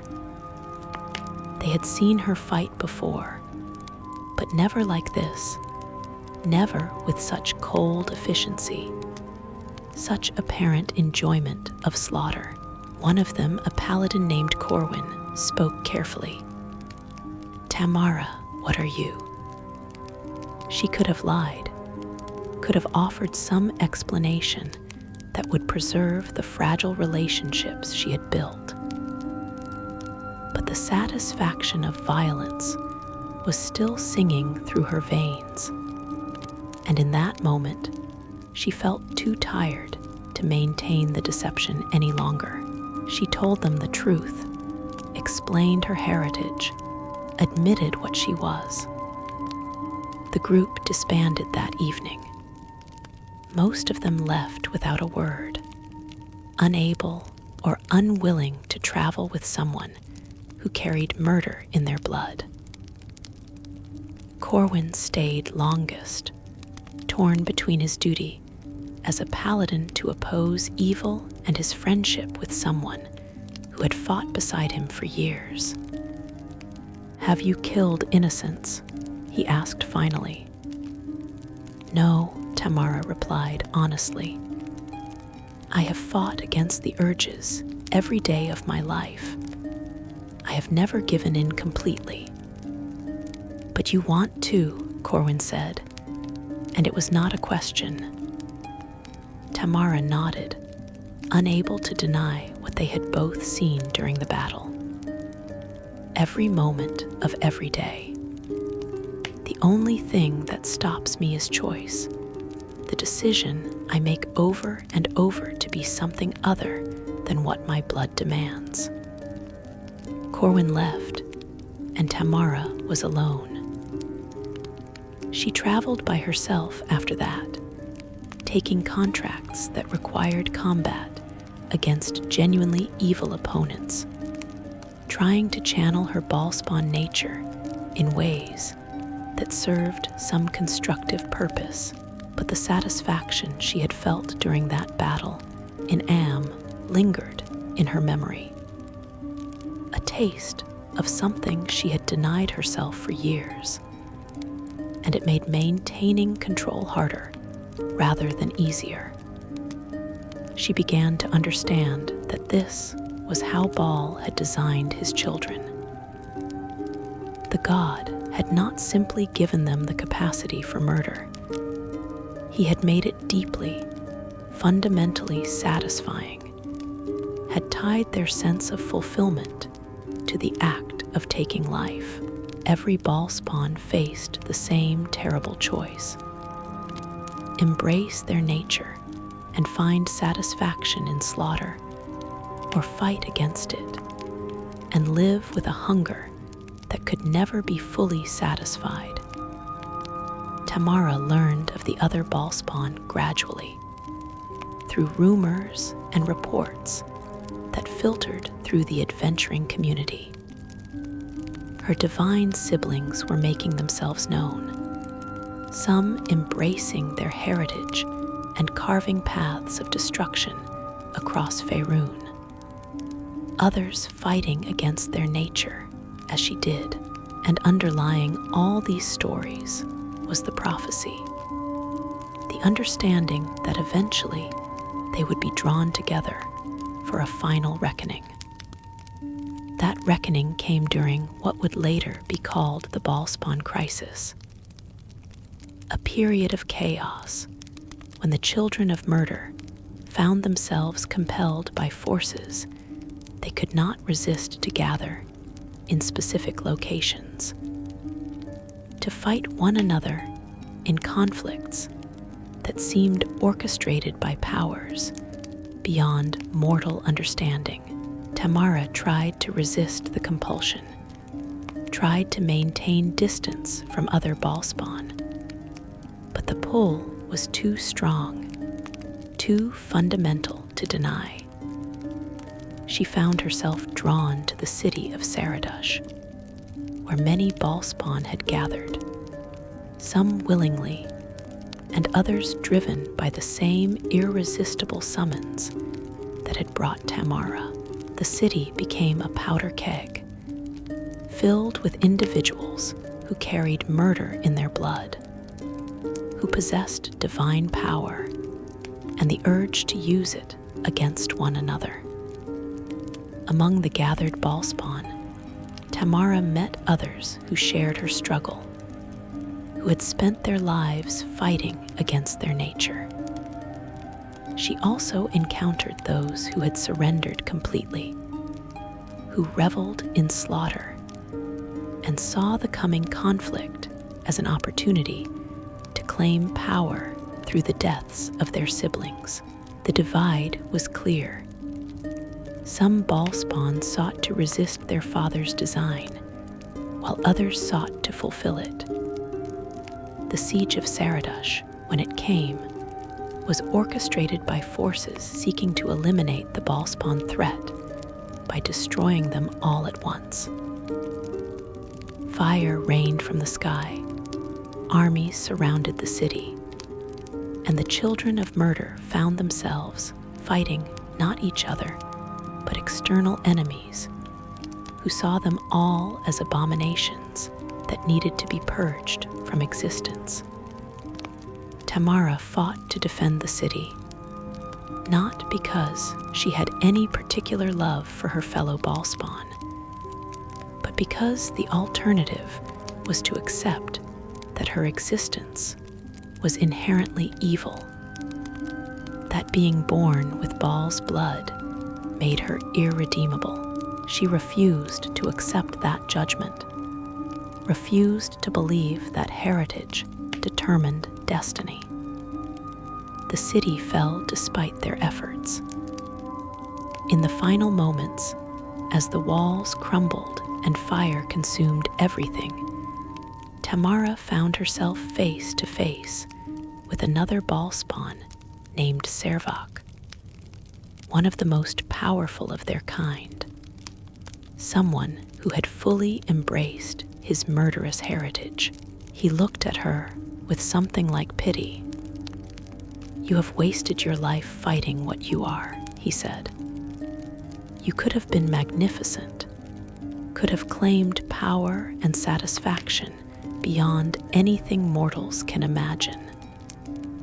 Instead, you chose suffering and denial. Tamara met his gaze steadily. I chose to be more than my blood demanded. That is not waste. That is victory, even if no one else recognizes it as such. She survived the fall of Saradush, one of the few who managed to escape the destruction. In the aftermath, as she stood on a hillside watching the ruins burn, Tamara understood something fundamental about her existence. She would never be free of the urges, would never stop fighting against her Bhaalspawn nature. Every day for the rest of her life, she would face the same choice: to embrace murder or to reject it. But that ongoing struggle, that constant choice, was itself a form of triumph.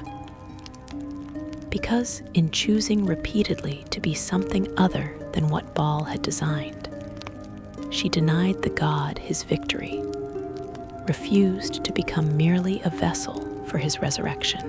Her father had given her power and hunger, had coded murder into her very essence, but he had not been able to eliminate her capacity for choice, her ability to decide who she would be despite the blood that flowed through her veins. Tamara lived another 40 years after the Bhaalspawn crisis, always moving, always fighting, always making the same choice day after day. She never married, never settled, never allowed herself to form connections that might endanger others if her control ever failed. It was a lonely existence, defined by sacrifice and constant vigilance, but it was hers, chosen rather than imposed. When she finally died, killed during a contract gone wrong in the year of lightning storms, her last thought was simple relief. The struggle was over. The choice no longer needed to be made. Whatever awaited her in the afterlife, it would be free from the constant hunger, the endless urge to kill that had defined her mortal existence. Her story was recorded by a priest of Ilmater who had known her during her years at the orphanage, who understood the magnitude of her achievement, even if the world never would. He wrote that Tamara had faced an impossible burden and carried it with grace, that she had proven that even divine taint could be resisted through will and choice, that blood was not destiny.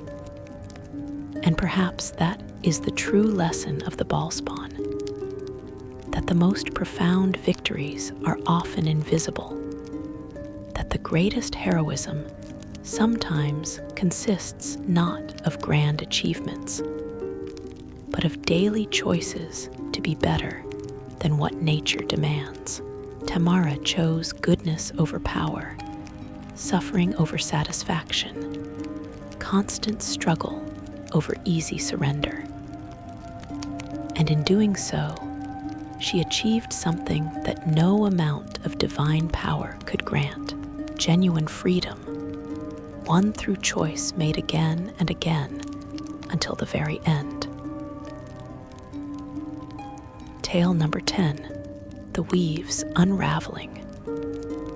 In the city of Silveramoon, that jewel of the north, where magic and learning flourished under the guidance of its rulers, there lived a wizard named Thessara Moonweave.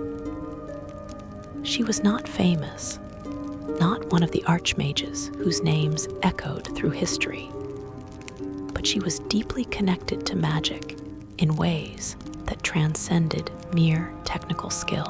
Thessara could feel the weave, that invisible fabric of magical energy that permeated all of existence, could sense its currents and flows as naturally as others felt the wind on their skin.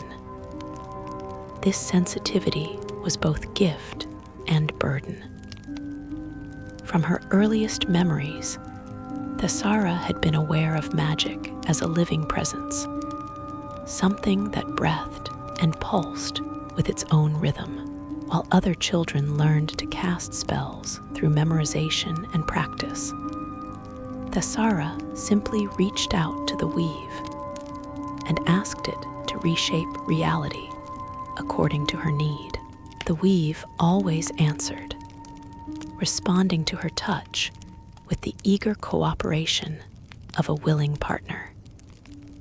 Her talent brought her to the attention of Silveramoon's magical academy when she was barely 8 years old. The instructors recognized immediately that she possessed something rare, an intuitive connection to the fundamental forces of magic that could not be taught or replicated. They took her in, provided her with education and resources, helped her understand and refine her natural abilities. Thessara excelled at her studies, not through effort, but through simple affinity. Magic came to her as naturally as breathing, required no more thought than moving her hand or speaking a word. She could cast spells without components, could modify incantations on the fly, could achieve effects that should have been beyond her theoretical knowledge, because the weave itself guided her efforts. By the time she reached her 30th year, Thessara had become one of Silveramoon's most valued mages, not for combat prowess or political influence, but for her ability to maintain and repair magical infrastructure. The city relied on countless permanent enchantments, wards that protected against hostile magic, illusions that beautified public spaces, divinations that warned of approaching danger. These required constant maintenance, and Thessara could sense when they were weakening or failing, could repair them with a touch where other wizards would need hours of ritual work. She married during her 35th year to a bard named Kaelin, who had come to Silveramoon seeking to study at its famous College of Music. They met at a public concert, and Thessara had been captivated by the way Kaelin's music seemed to resonate with the weave itself, creating harmonies that enhanced rather than disrupted the flow of magical energy. Their courtship was brief, but intense.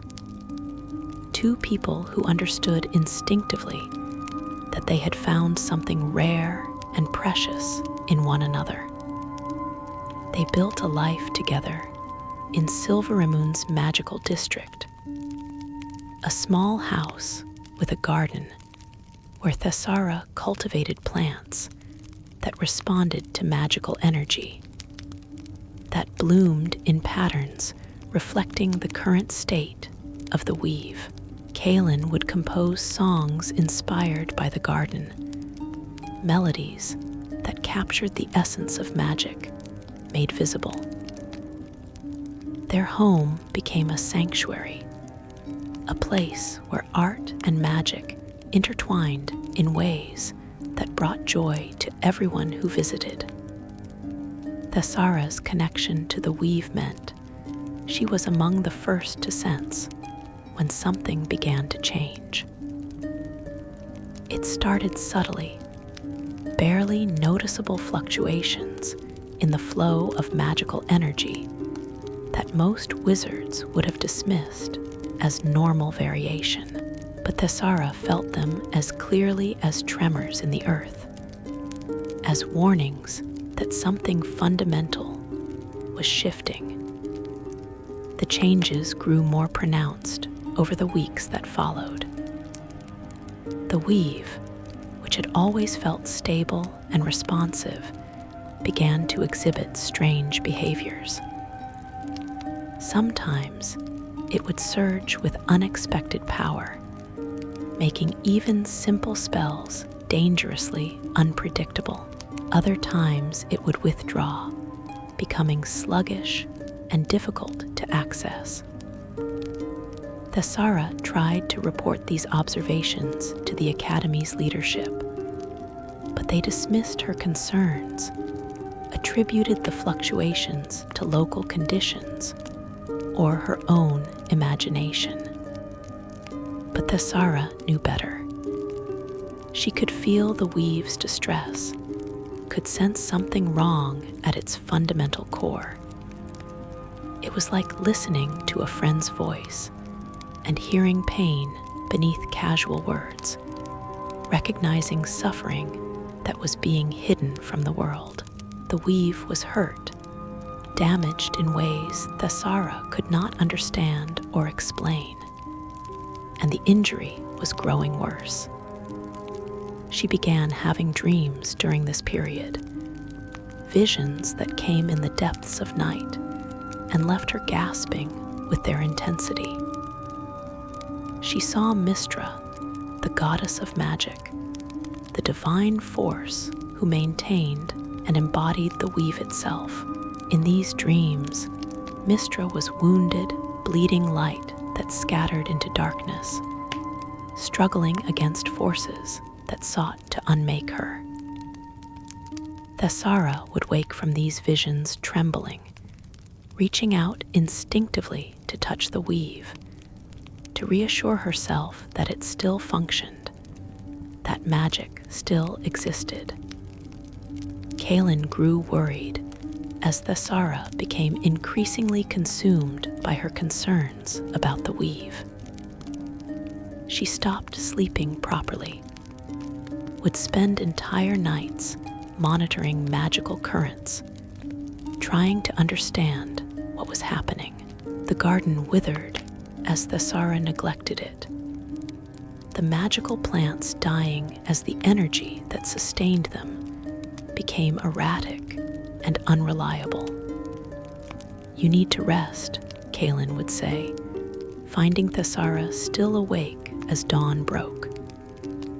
"Whatever is happening, you cannot fix it by exhausting yourself." But Thessara could not rest, could not turn away from the growing sense of wrongness that permeated every moment. It was like watching someone she loved slowly dying, knowing something terrible was coming, but being powerless to prevent it. The catastrophe came on a day that had begun no different from any other. Thessara was in the garden, trying once again to stabilize the magical plants that were struggling to survive the weave's erratic behavior. Kaelin was inside composing, and Thessara could hear the distant sound of her lute, notes that seemed to echo strangely in the morning air. Then, without warning, the weave screamed. There was no other word for it, no other way to describe the sensation that tore through Thessara's consciousness. It was agony given form, suffering so intense it transcended mere pain and became something that could not be borne or comprehended. Thessara fell to her knees, hands pressed against her head, feeling as though her mind was being torn apart from the inside.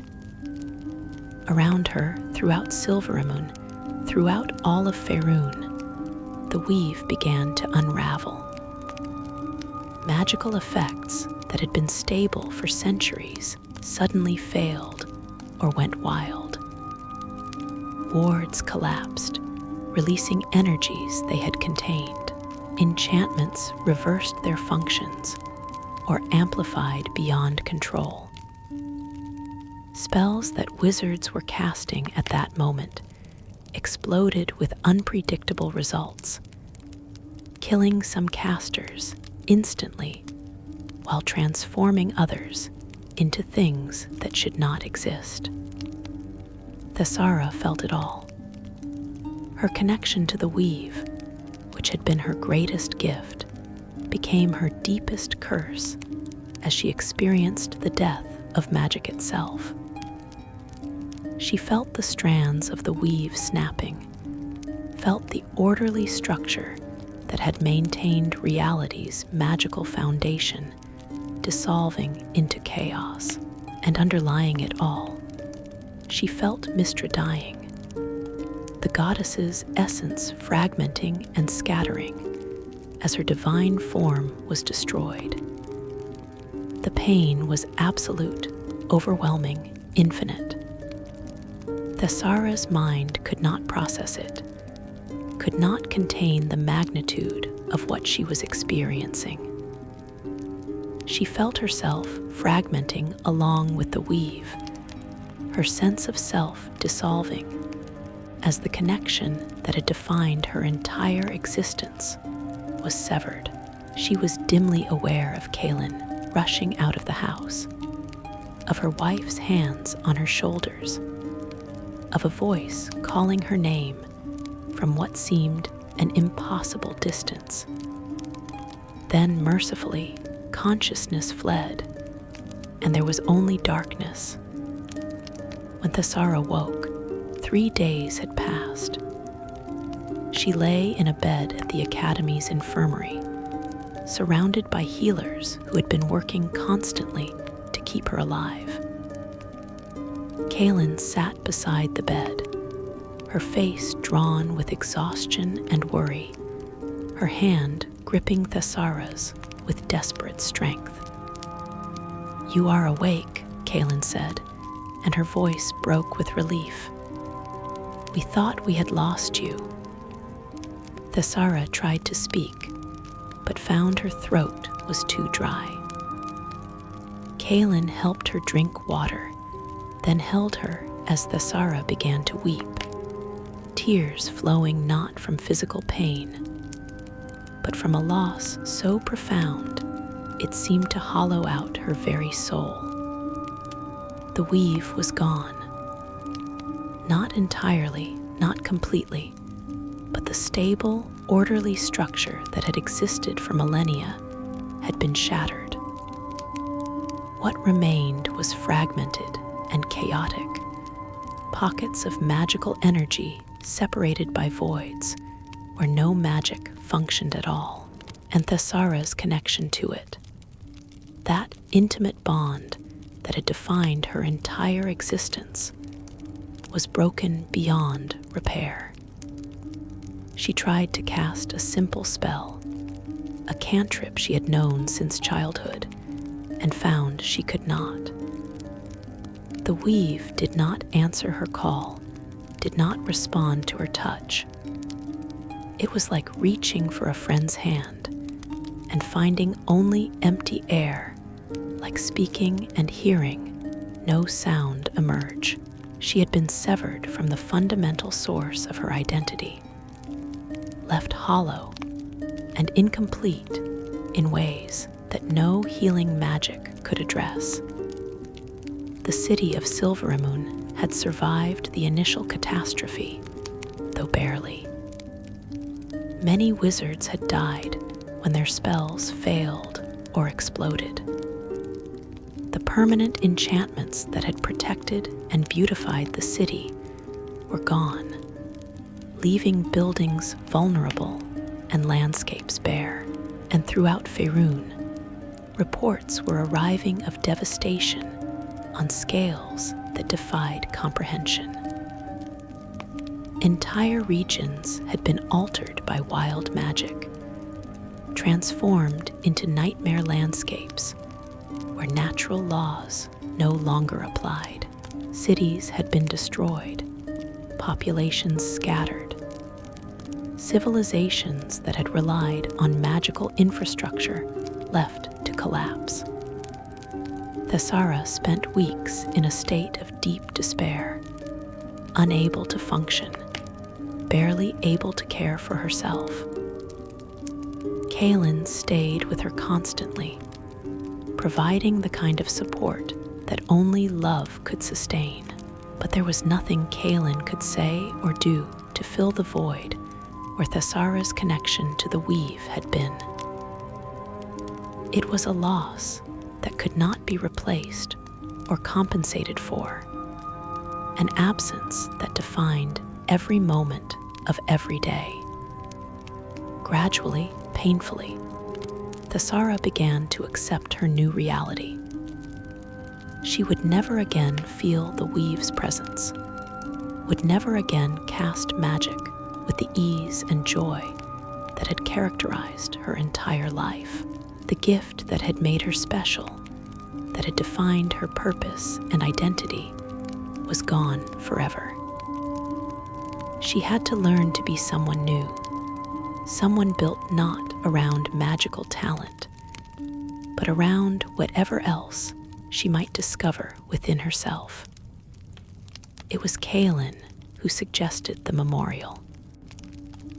As reports continued to arrive of the Spellplague's devastation, as the true scale of what had been lost became clear, Kaelin proposed that they create something to honor those who had died, to preserve memory of what magic had been before its fundamental nature was altered.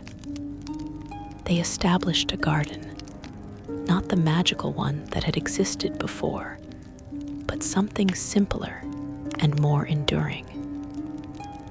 They planted ordinary flowers and trees, created paths and sitting areas, built a space where people could come to remember, to mourn, to acknowledge loss.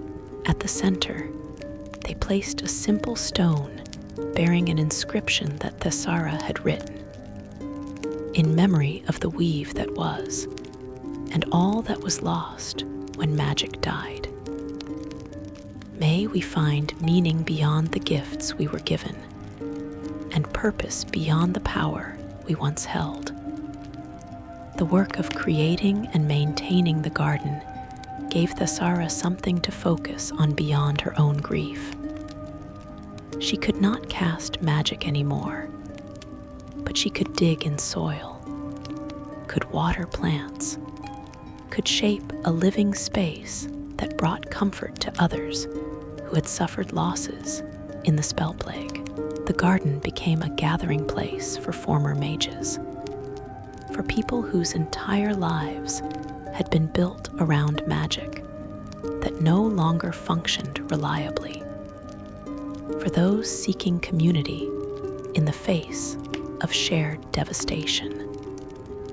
Over the years, as the world slowly adjusted to the new reality of fragmented magic, as wizards learned to work with what remained of the weave rather than relying on what had been lost, Thessara found a measure of peace, not happiness, not the joy she had known before, but acceptance of her diminished existence. She learned that identity could be rebuilt, that purpose could be found in simple acts of service, that connection to others could partially fill the void where connection to magic had been. She and Kaelin remained together, their bond strengthened by the crisis they had survived. Kaelin continued to compose music, though her songs now carried undertones of melancholy that had not been there before, and Thessara tended the memorial garden, helped others who had lost their connection to magic, and tried to preserve memory of what had existed before the Spellplague changed everything. When Thessara died, 43 years after the weave's unraveling, she did so having never regained her magical abilities. the fragmented weave that existed in the aftermath of the spell plague remained chaotic and unpredictable. And while some wizards adapted to the new conditions, Thessara never could. The intimate connection she had possessed was too fundamental to her nature, and its loss had damaged her in ways that time could not heal. But she left behind the memorial garden, which continued to serve as a gathering place for those dealing with magical trauma and loss. And she left behind a written account of what the weave had been before its destruction, a description of magic as a living, responsive force that had partnered with mortals in reshaping reality. Her writings became important historical documents, preserving knowledge of a time that younger generations could barely imagine. The tale of Thessara Moonweave reminds us that even cosmic events, changes that reshape reality itself, are ultimately experienced through individual consciousness, through personal loss and private grief. The spell plague was not merely an abstract magical catastrophe, but a trauma that destroyed lives, shattered identities, and left permanent scars on all who survived it. And it serves as a meditation on the nature of identity itself, on what happens when the thing that defines us is taken away, when the gift that made us special is stripped from our hands. Thessara's story suggests that we are more than our talents, more than our connections to forces greater than ourselves. That even when everything we thought defined us is destroyed, something essential remains, something that can be rebuilt into new forms of meaning and purpose, though never without acknowledging the magnitude of what was lost. Tale number 11, The Last Dwarf of Myth Drannor.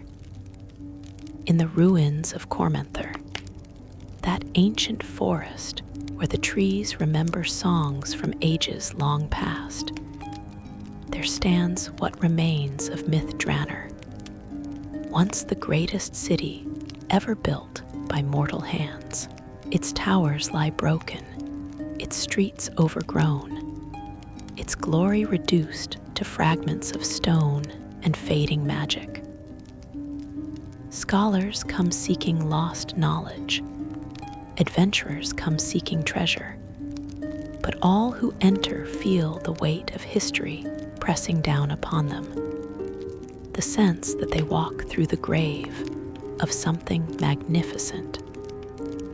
Few remember that Myth Drannor was not solely an elven achievement. The City of Song, as it was called in its prime, had been a place where all races lived together in harmony, where humans and elves, halflings and gnomes, and yes, even dwarves, had built something unprecedented.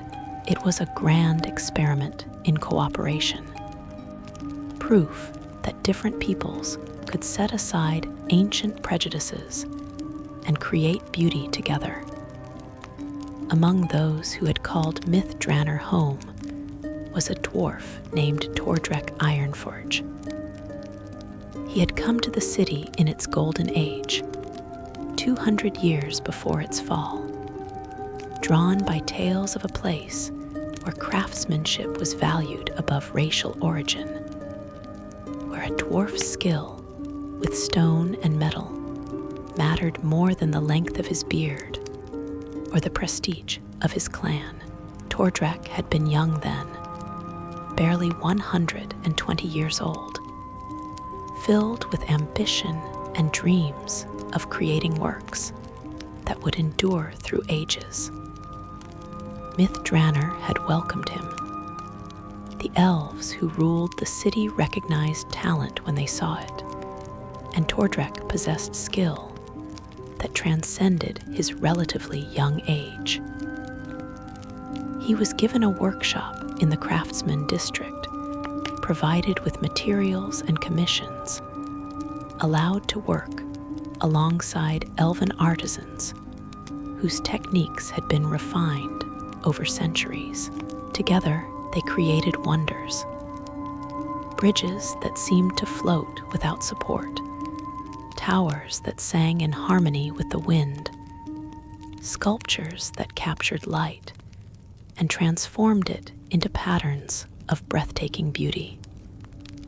Tordrek married an elf named Elenor, something that would have been scandalous in either dwarf or elf society beyond myth Drannor's walls, but was accepted within the city as natural and right. Their union was not blessed with children, as such pairings rarely were, but it was filled with love and mutual respect. Elenor was a scholar of magical theory, and together she and Tordrek explored ways to blend enchantment with craftsmanship, to create objects that were both beautiful and functional, both artistic and practical. They lived in Myth Drannor for 187 years, watching the city flourish, contributing their skills to its ongoing expansion and improvement. Tordrek built fountains that never ran dry, crafted gates that would open only for those with pure intentions, created street lamps that burned with eternal flame, yet gave off no heat. His work became part of the city's infrastructure, so integrated into daily life that most residents forgot a dwarf had made these things, simply accepted them as part of Myth Drannor's magic. But nothing lasts forever, no matter how beautiful or well constructed. The signs of trouble began subtly, tensions that most residents dismissed as temporary difficulties. Some human nobles grew resentful of elven dominance in city leadership. Certain elf families began to question whether the experiment in cooperation had gone too far, whether too much had been given to younger races who did not understand the responsibilities that came with such gifts. And beneath these surface tensions, darker forces were moving.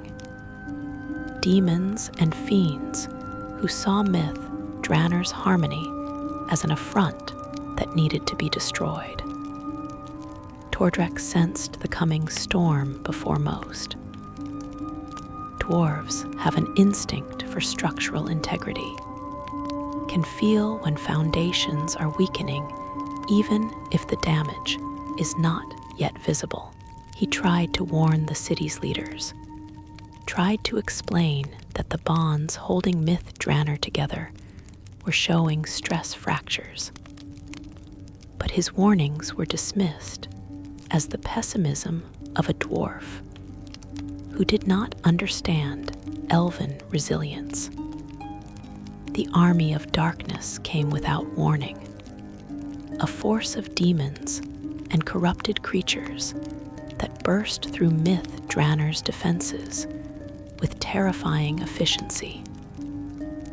The Mythal, the great magical ward that protected the city, was subverted by traitors from within, its power turned against those it was meant to protect. Tordrek and Elenor were in their home when the attack began, were woken by the sound of screams, and the smell of smoke carried on wind that had suddenly turned hot as forge fire. They rushed into the streets and found chaos. Demons were everywhere, slaughtering residents with methodical cruelty. buildings burned despite the enchantments meant to prevent such destruction. The very streets seemed to crack and heave as the mythal's corruption spread through the city's magical infrastructure like poison through veins. Alinor told Tordrek to run, to escape while he could, but he refused to leave without her. They fought together, Tordrek with his warhammer and Alinor with her magic, trying to reach the city's center, where defenders were gathering for a last stand. But the demons were too numerous, too powerful, and the corrupted mythal stripped away many of the defensive spells the city's mages tried to cast. They were separated in the chaos. One moment, Alinor was beside him, casting a spell to hold back a group of demons. The next, she was gone, swept away by the press of fleeing citizens and attacking fiends. Tordrek tried to fight his way to where he had last seen her, but the crowd pushed him in the opposite direction, carrying him toward the city's edge, whether he willed it or not. He emerged from Myth Drannor as dawn broke, one of the few survivors of that terrible night. Behind him, the city of song burned, its towers collapsing, its magic unraveling. Centuries of accumulated beauty being destroyed in hours. Tordrek stood at the forest's edge, watching smoke rise into the morning sky, and felt something inside him break that would never be repaired. He tried to go back, tried multiple times over the following days to enter the ruined city and search for Alinor. But the demons still controlled much of Myth Drannor, and the mythal's corruption made even approaching the ruins dangerous. Other survivors warned him that she must be dead, that everyone who had not escaped in those first terrible hours was surely lost. But Tordrek could not accept this, could not believe that Alinor was gone without seeing proof with his own eyes. Years passed. The demons were eventually driven from Myth Drannor's ruins by combined forces from surrounding nations. But by then, the city was beyond saving. What the army of darkness had not destroyed, time and weather finished. The great experiment in cooperation was over, ended in fire and blood and betrayal. The survivors scattered, returning to their own peoples, and the dream of a city where all races lived as equals became just another story, another legend of a better time. Tordrek did not scatter. He remained in the forest near the ruins, living in a small shelter he built himself, watching over what remained of the city he had loved. He told himself he was waiting for Alinor, that someday she would emerge from the ruins and find him waiting. But as years became decades, as decades stretched toward a century, he began to understand that he was not waiting for her return, but maintaining a vigil, honoring her memory by refusing to abandon the place where they had been happy. He ventured into the ruins regularly, mapping the destruction, salvaging what few treasures could be recovered, and most importantly, maintaining certain structures that had survived the initial devastation. The fountain he had built in the plaza still functioned, still provided clean water, though there was no one left to drink it. The gates he had crafted still stood, though they now guarded only emptiness. The street lamps still burned with eternal flame, lighting pathways that no one walked. Tordrek maintained these things because they were all that remained of his life's work, because caring for them gave him purpose when everything else had been stripped away. He would spend days cleaning debris from the fountain's basin, would oil the hinges on the gates though they never moved, would polish the street lamps until they shone as they had when the city lived. Adventurers and treasure hunters who entered the ruins sometimes encountered him. This ancient dwarf who moved through the wreckage like a ghost, tending structures that served no purpose. Most avoided him, disturbed by his obsessive devotion to a city long dead.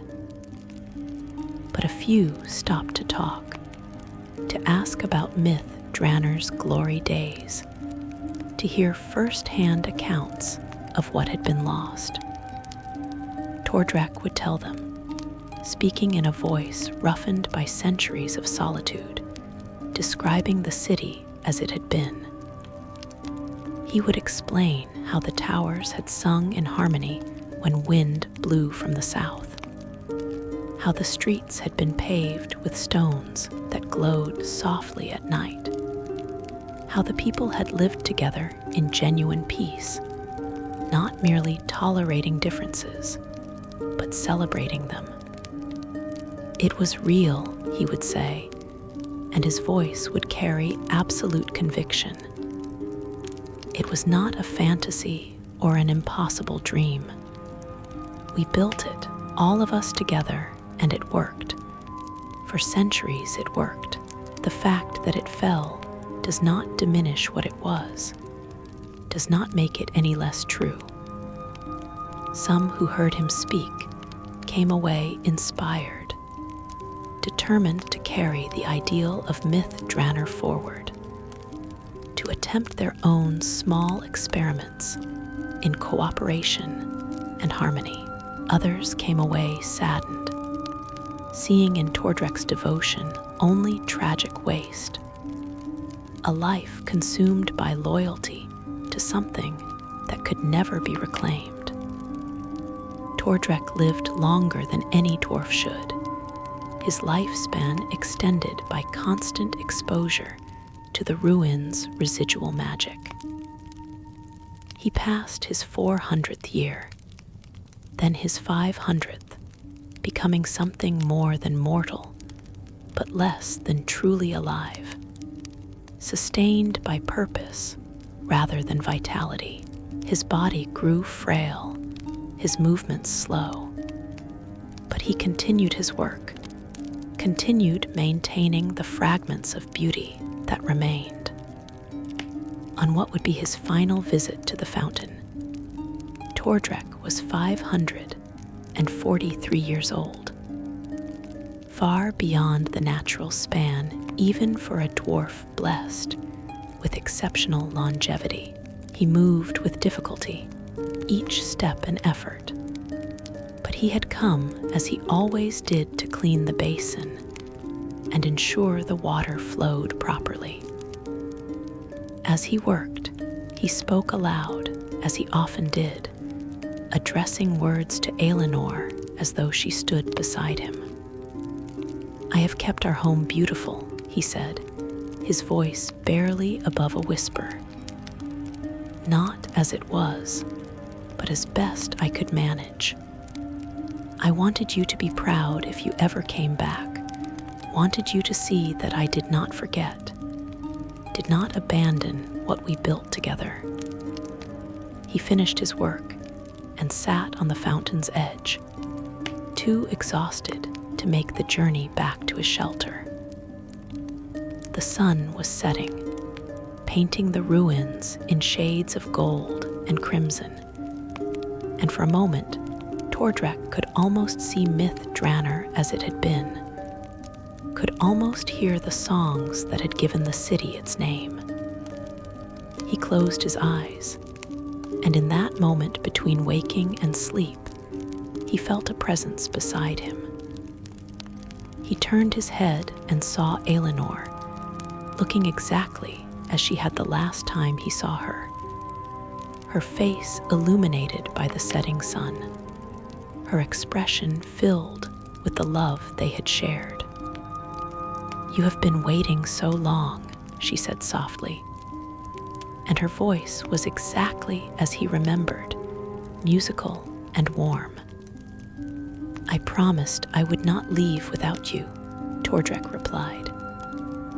"Then come," Aelinor said, extending her hand. "Our work here is finished. Let others carry forward what we began. It is time for us to rest." Tordrek took her hand, and for the first time in 5 centuries, he felt at peace. The weight he had carried, the burden of memory and duty and grief, lifted from his shoulders. He stood, his body no longer frail or painful, and together they walked into the fading light. They found Tordrek's body the next morning, sitting peacefully by the fountain he had maintained for so long. He had passed during the night, a smile on his weathered face, one hand extended as though clasping something invisible. The adventurers who discovered him buried him nearby, marking the grave with a simple stone bearing his name and the dates of his long life. But something changed in the ruins after Tordrek's passing. The fountain he had maintained continued to flow, but now the water seemed to carry faint echoes of elven song. The gates he had oiled stood straighter, as though standing watch over something precious. The lamps he had polished burned brighter, their eternal flames seeming to dance with joy rather than simply illuminate darkness. Those who visited the ruins began to report strange experiences. Some claimed to see 2 figures walking together through the rubble at twilight, a dwarf and an elf, their hands clasped, their voices raised in song. Others spoke of feeling unexplained comfort when near the structures Tordrek had maintained, as though his devotion had transformed them into shrines, to something greater than mere craftsmanship. Whether these reports were genuine or merely the power of story transforming perception, none could say with certainty. But they served a purpose, keeping alive the memory of what myth Drannor had been, and more importantly, what it had represented. The possibility that different peoples could build something beautiful together, that cooperation could transcend ancient divisions, that love could bridge gaps that prejudice insisted were unbridgeable. Tordrek Ironfor was the last dwarf of myth Drannor, the final keeper of its memory, the one who refused to let its dream die, even when the city itself had fallen to ruin.